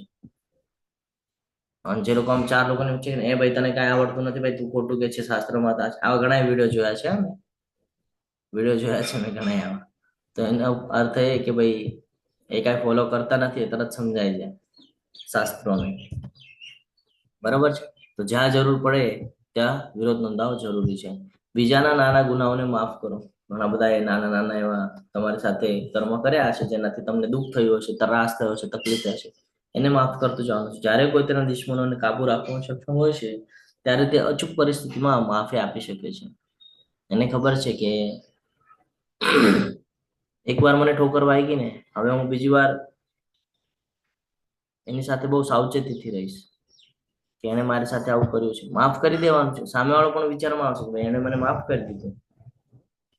જો એ હોશિયાર હશે તો એ બહુ ચિંતન કરવા લાગશે કે ભાઈ આણે મને માફ કર્યું, હવે આમાં મારે શું સમજવું આણે મને માફ કર્યું? તો એ હજી ટેન્શનમાં આવશે આણે મને માફ કર્યું. અને માફ એ જ કરી શકે જેનામાં સક્ષમતા હોય, બાકી તો માફ ના કરી શકે. તો આ ક્ષત્રિયો માટે પણ લાગુ થાય છે, એટલે બધા માટે થાય છે, પણ ખાસ કરીને ક્ષત્રિય માટે. પછી મુશ્કેલ પરિસ્થિતિઓનો સામનો કરતી વખતે માનસિક અને ભાવનાત્મક તાકાત હોવી જરૂરી છે. કારણ કે તમે યુદ્ધના મેદાનમાં ઉભા હો અને ત્યાં જો તમારું મન જ ભક્કમ ન હોય, તમારા ભાવ જ ન હોય લડવાના, તમે શું સેનાને સંભાળવાના છો? જેમ કે બોર્ડર ઉપર હોય ને એ લોકોનો જે સેનાપતિ હોય એ જ્યાં સુધી પોતે જ સ્ટ્રોંગ નહીં હોય તો એ બીજાને શું મોટિવેટ કરવાનો છે? એવી જ રીતે આપણને પણ આ લાગુ થાય છે કે જ્યાં સુધી જે ટીચર શીખવાડી રહ્યા છે, જે પ્રીચિંગ કરી રહ્યા છે, એ પોતાની અંદર જ જો એને એ ભાવ નથી, ભગવત ભાવ નથી, કે ભગવાન પ્રતિ સમર્પણનો ભાવ નથી, તો એ તમને શું પ્રીચિંગ કરી શકવાનો છે? સમજી રહ્યા છો? એટલે પહેલા તો જે પ્રીચર છે એ પ્રીચરને બધું ફોલો કરવું પડશે, એને શાસ્ત્રો વાંચવા પડશે, એને બધું સમજવું પડશે, એને અનુભવ લેવા પડશે, પછી એના અનુભવના બેઝ પર તમારી સાથે શેર કરી શકે છે કે આનું આમ નહીં, આમ છે, આમ છે. સમજી રહ્યા છો? પછી આંતરિક એટલે કે મન અને હૃદય અને બાહ્ય શરીર, બરાબર, એની સાથે જ્યારે આપણે કોઈ સાથે વ્યવહાર કરીએ છીએ, જ્યારે આપણે કોઈ સાથે કનેક્ટિવિટી બનાવીએ છીએ, કોઈ કાળા બજારી અથવા તો ખોટા વ્યવહારો કરે છે તો એ કરવા ન જોઈએ, બીજાને છેતરવું ન જોઈએ. જેટલું મહેનત કરીએ છીએ એટલામાંથી જે મળે છે એ પૂરતું. બીજાનું છેતરણી કરીને આપણે જે પ્રાપ્ત કરીએ છીએ એનાથી આપણને કર્મનું બંધન લાગે છે, તે પણ આપણે કરવું જોઈએ નહીં. પછી બીજાથી નારાજ નથી, એનો અર્થ કે કોઈથી ઈર્ષ્યા નહીં રાખવાનું કે કોઈ આપણાથી આગળ વધી ગયું, અથવા તો ઘણા સમય એવું થાય. એક એક્ઝામ્પલ સાથે હું તમને સમજાવું. હું એટલા માટે ઉદાહરણ દઉં છું કે આનાથી આપણે ફટાકથી સમજી શકશું. હવે ગઈકાલે જે ડ્રામા થયો, ઘણા બધાએ મહેનત લીધેલી, ઘણા બધાનું, એટલે લગભગ બધાએ જ લીધેલી હતી મહેનત, બરાબર. તે પછી પણ જો કોઈ એમ કે ભાઈ મારું નામ ન લીધું, બાકી નામનું કલાકારોનું નામ લીધું, મારું નામ ન લીધું, તો એનાથી શું થાય ખબર છે? ઈર્ષ્યા આવે કે ભાઈ જો એને નામ ન લીધું. પણ આપણે એ ધ્યાનમાં રાખવાનું છે કે આપણે કર્યું ભગવાનના પ્રસન્નતા માટે છે, તો આપણે નામની અપેક્ષા રાખવાની જ શું કામ? સમજી રહ્યા છો? તો આવી જ રીતે જીવનની અંદર પણ ધ્યાનમાં રાખવાનું છે કે તમે જે કાંઈ પણ કરો છો, જે કાંઈ પણ કરવાના છો, બધું ભગવાન માટે કરો છો. આ જો ઈચ્છા સાથે રાખશો તો તમને કોઈ પ્રત્યે ઈર્ષ્યા નહીં આવે, કોઈ પ્રત્યે દ્વેષ ભાવ નહીં આવે. કારણ કે તમે જે કર્મ કરેલું છે એ ભગવાનને સમર્પિત કરેલું છે, તમે પોતાના માટે કર્મ કરેલું નથી. એટલે તમે રજોગુણ કે તમોગુણમાં કર્મ નથી કર્યું, તમે સત્વગુણ અથવા શુદ્ધ સત્વગુણમાં કર્મ કરેલું છે, જેના લીધે તમને કોઈ પ્રત્યે દ્વેષભાવ નિર્માણ થયો નથી. સન્માનના જુસ્સાથી મુક્ત, બીજાનું સન્માન કરવું જોઈએ હંમેશા. તમે જોયું હશે કે જ્યારે બે ડિવોટી એકબીજાને મળે છે તો તરત બેઉ દંડવત, સાષ્ટાંગ દંડવત થઈ જાય છે, વાંછા કલ્પતરુભ્યશ્ચ કરીને. હંમેશા બીજાનું સન્માન કરે છે. વ્યક્તિને બિનજરૂરી પ્રતિષ્ઠા અને સન્માનથી ફૂલાવવું જોઈએ નહીં. ઘણા બધા લોકોને કહેવામાં આવે તું બહુ ખાસ છે, તું બહુ ઇમ્પોર્ટન્ટ છે, આ છે, તે છે, તો એનાથી શું થાય? ફૂલાઈ જાય, એનાથી ગર્વ આવે, ઘમંડ આવી જાય, હું પણ આવી જાય એનાથી. એટલે આ બધું ધ્યાનમાં રાખવાનું છે. પોતાની સ્થિતિમાં રહેવું જોઈએ. આપણને આપણી સ્થિતિ ખબર છે કે આપણે ભગવાનના દાસ છે, આપણે કોઈ એવી લાયકાત નથી કે આપણે આ બધું સમજી અને કહીએ ને કે આ બધું આપણે સાંભળીએ તો છીએ પણ એને એક્સેપ્ટ નથી કરી શકતા જીવનની અંદર. આપણને ભગવદ્ ગીતા સમજાય તો છે કે પ્રભુ તમે જે કહો છો એ બધું મને સમજાય છે, પણ આપણે એને એક્સેપ્ટ જ નથી કરતા. આમાં કોઈ પ્રશ્ન નિર્માણ થયો છે તમને? હરે કૃષ્ણ. અત્યારે જે આપણે ગુણોની વાત કરી, આ ગુણોમાં તમને કોઈ પ્રશ્ન નિર્માણ થાય છે? હરે કૃષ્ણ. કોઈને જ કઈ પ્રશ્ન નથી? બધાને બધું સમજાણું છે? હરે કૃષ્ણ. હા બોલો મયુરી માતાજી. જય શ્રી કૃષ્ણ. હરે કૃષ્ણ. બોલો બોલો માતાજી. પ્રભુજી, આપણે 50 ની ઉપર થઈ ગયા હોઈએ અને ઘરના સંસારમાં રહી રહ્યા છે. આ સંસ્કાર છોકરાઓને તો સારા આપ્યા, પછી લગ્ન પછી આ બધો વ્યવહાર બદલાઈ ગયો અને આપણને કોઈ છંછેડતું હોય. આપણે આ બધું જ્ઞાન ભણ્યા છીએ, હું ભણું પણ છું, ભણ્યા બી છું, તો ભગવાન ઠાકોરજીને લાગ્યું હશે કે હજુ કાચી છે, તો તમારા જેવાનો મને સત્સંગ બી મને મળ્યો, છતાં બી છંછેડ્યા પછી શું કરવાનું આપણે? એ જ અહીંયા સમજાવવામાં આવ્યું માતાજી. હા, આમાં એ જ સમજાવવામાં આવે છે કે કોઈ પાસેથી ઈચ્છાઓ નહીં રાખો. જો તમે ઈચ્છાઓ રાખશો તો તમને દુઃખ થશે કે હા મેં ઈચ્છા રાખીને મારી ઈચ્છા પૂરી ન થઈ. બરાબર છે? આપણે આવ્યા એકલા છે, આપણે જવાનું એકલું છે, તો ઈચ્છાઓ રાખવી જ છે ને તો ભગવાન પાસેથી રાખવાની છે. ભગવાને કીધું છે તારી ઈચ્છાઓની પૂર્તિ હું કરીશ. પ્રભુજી. હા, બોલો બોલો ઈચ્છાઓ માતાજી. તો ખાલી ઈચ્છાઓ તો આપણી હવે બધી મરી જ પરવાળી છે, છતાં બી એટલે હવે આજકાલની આપણાથી નાના આપણને શીખવાડી જાય તો શું કરવાનું? કારણ કે આટલા વખત આપણે કઠપુતલીની જેમ નાચ્યા હોઈએ અને હવે કઠપુતલીની જેમ નાચીએ નહીં અને નાના આપણે શીખવાડીએ તો શું કરવાનું? એટલે નાના લોકો આપણને શીખવાડી જાય એવા સમય શું કરવાનું એમ? હા, આપણી જોડે નાની છોકરાઓ બહુ આપણી જોડે એ કરે કે તમે નતા કર્યું એટલે મેં નહીં, પણ આપણે તો એવું બહુ તે વખતે તો આવી બી ના હોય તો શું. હવે બહુ આપણને શીખવાડે છે ત્યારે શું એમ.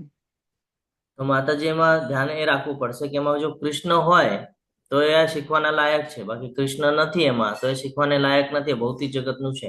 બીજી બાબત એમ કે એ જે આપણને શીખવાડે છે એ લોકોનો જમાનો અલગ છે, આપણો જમાનો અલગ છે. આપણે જો એની સાથે મેચ કરવા જશું તો એ મેચ નહીં થાય.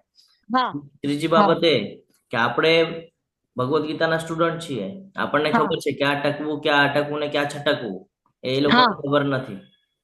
હા આપણે આપણા ઉપર સંયમ રાખી એ જે કે હા છે એને અહીંયાથી સાંભળવાનું છે. જો એમાં કૃષ્ણ છે તો એ અંદર ઉતારવાનું છે, કૃષ્ણ નથી તો અહીંયાથી બહાર કાઢી નાખવાનું છે. જયારે આ પ્રમાણે તમે વૃત્તિ રાખશો તો તમે શાંતિની અનુભૂતિ કરશો, નહીં તો તમે મનમાં ને મનમાં ચિંતન કર્યા કરશો કે આ મને શું કામ બોલી ગયા, મારી સાથે શું કામ આમ કરી રહી છે, મેં તો આનું કઈ કર્યું નથી. યસ યસ, એટલે આજ મને ઘૂંટિયા કરે છે, કારણ કે આપણે કર્યું બી ન હોય પ્રભુજી અને છતાં આવી રહ્યું છે એ ઘૂંટે છે. યસ, આવા સમય માતાજી આપણે જ એલર્ટ રહેવાનું છે. આપણને ખબર છે કે એનું સ્ટ્રક્ચર અને આપણું સ્ટ્રક્ચર મેચ જ નથી થવાનું. એ લોકો છે ભૌતિક જગત સાથે સંકળાયેલા, આપણે છે આધ્યાત્મિક સાથે સંકળાયેલા. એ લોકો છે રજોગુણ અને તમોગુણમાં, આપણે શુદ્ધ સત્વગુણમાં જવાનો પ્રયાસ કરી રહ્યા છીએ. હા, અને તો હા પ્રભુજી, તમે કીધું ને શુદ્ધમાં, હું શુદ્ધમાં જ છું. ઠાકોરજીને ભોગ પ્રસાદી બધું આવી રહ્યું છે. જીતેન્દ્ર પ્રભુજીને થાળ સજાવેલો થાળ બી થાય છે. એ તો પછી ઘરમાં બહુ એક જ છે ને, તો જ્યોતિ કરતી હોય. મારે કોઈ દિવસ એટલે હમણાં તો એ બંધ થઈ ગયું 3 દિવસ પીરિયડ્સમાં હતી ત્યારે બી તો બહુ, તો પછી એ કેવી રીતે, એ બી થોડીક કૃષ્ણમાં આવી જ ને આમ. જો જ્યાં વૈષ્ણવ કુટુંબ હોય ને, હું તમને એક વાત કહી દઉં, જ્યાં વૈષ્ણવ કુટુંબ હોય તો કુટુંબના અંદર કોઈ એક વૈષ્ણવ હોય ને તો એનો સંગ તો બધાને મળે જ ને. જે તમે શીખી રહ્યા છો, જે તમે સમજી રહ્યા છો, એ ક્યાંક ને ક્યાંક તો એનો લાભ એ લોકોને થવાનો છે તમારા માધ્યમથી. હા, પણ તોય છતાં બી એટલે પ્રભુજી, તમે કીધું ને કે, તો યસ, મને એ જ ખૂટી રહ્યું છે કે મેં ગ્લાસ ના ફોડ્યો હોય તો તમે બધા જ મને કેમ કહો કે ગ્લાસ ફૂટી ગયો. મારથી ના ફૂટ્યો હોય તો પ્રભુજી તમે કહો કે ગ્લાસ ફૂટ્યો, પછી બીજા વૈષ્ણવ કે ગ્લાસ ફૂટ્યો, તો નથી ફૂટ્યો તો તમે પ્રભુજી તમારા આમ તાકાત કેમ નથી કે તમે ના મયુરીએ નથી ફોડ્યો એવું તાકાત કેમ કોઈ નામ નથી. હું યસ એ કહેવા માંગુ છું, જસ્ટ એમ. ખ્યાલ આવે મારો મતલબ?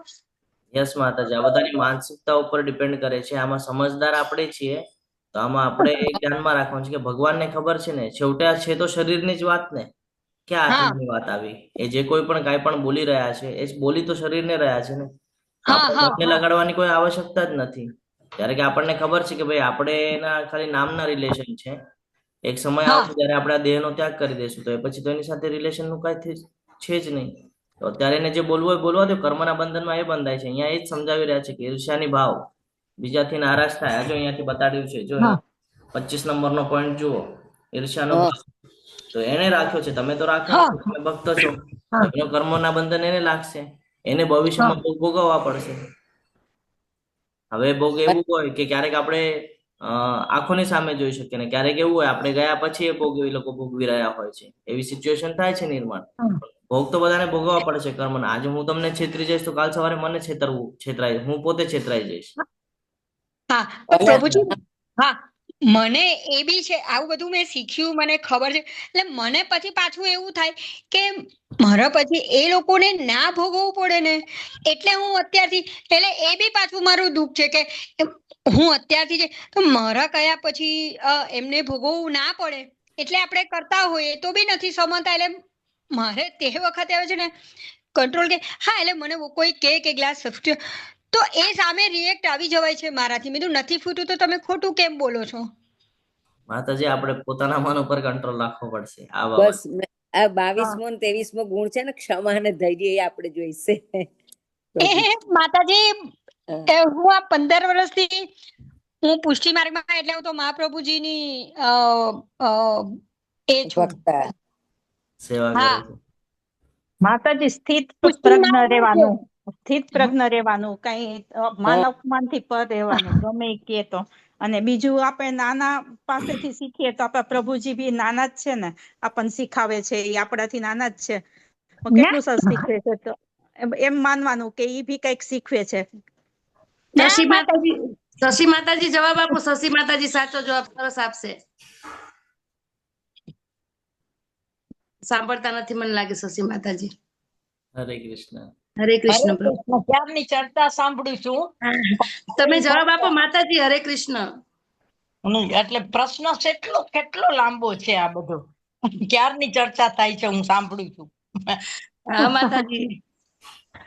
એની સમસ્યા શું છે? મેઇન સમસ્યા માતાજી એ છે કે મન કંટ્રોલમાં નથી, એટલે કોઈ કઈક બોલી જાય છે તો મનને લાગી જાય છે, પછી એના પર ચિંતન ને મનન થાય છે, પછી એ પણ સમસ્યા આવે છે કે ભાઈ એ લોકોનું ખરાબ ન થાય. તો એ વિષય બધો મનનો છે કે મનને કંટ્રોલમાં લાવવું પડશે. દાખલા તરીકે માતાજી આપણને સાંભળો, આપણને તો એક જ મંત્ર આપ્યો છે, હરે કૃષ્ણ કૃષ્ણ કૃષ્ણ હરે હરે બોલી દેવાનું. પછી એનું જી થવું હોય થાય, એમાં એનું સારું થશે ને આપણું સારું થશે, વિચાર બદલી જશે. એક જ મંત્ર પકડી લેવાનો એટલે ભૂલાઈ જાય છે. પછી નકર પકડી તો બધા રાખે, સ્વભાવ પ્રમાણે આપણે બધા પકડી રાખવા વાળા છીએ, પણ આ જ્ઞાન લેવાનો અર્થ શું? તો પછી આપણો ગુરુજીનો આપણા પ્રભુજીનો એટલો સમય, આપણો એટલો સમય શું આ બરબાદ કરવા માટે થોડો છે?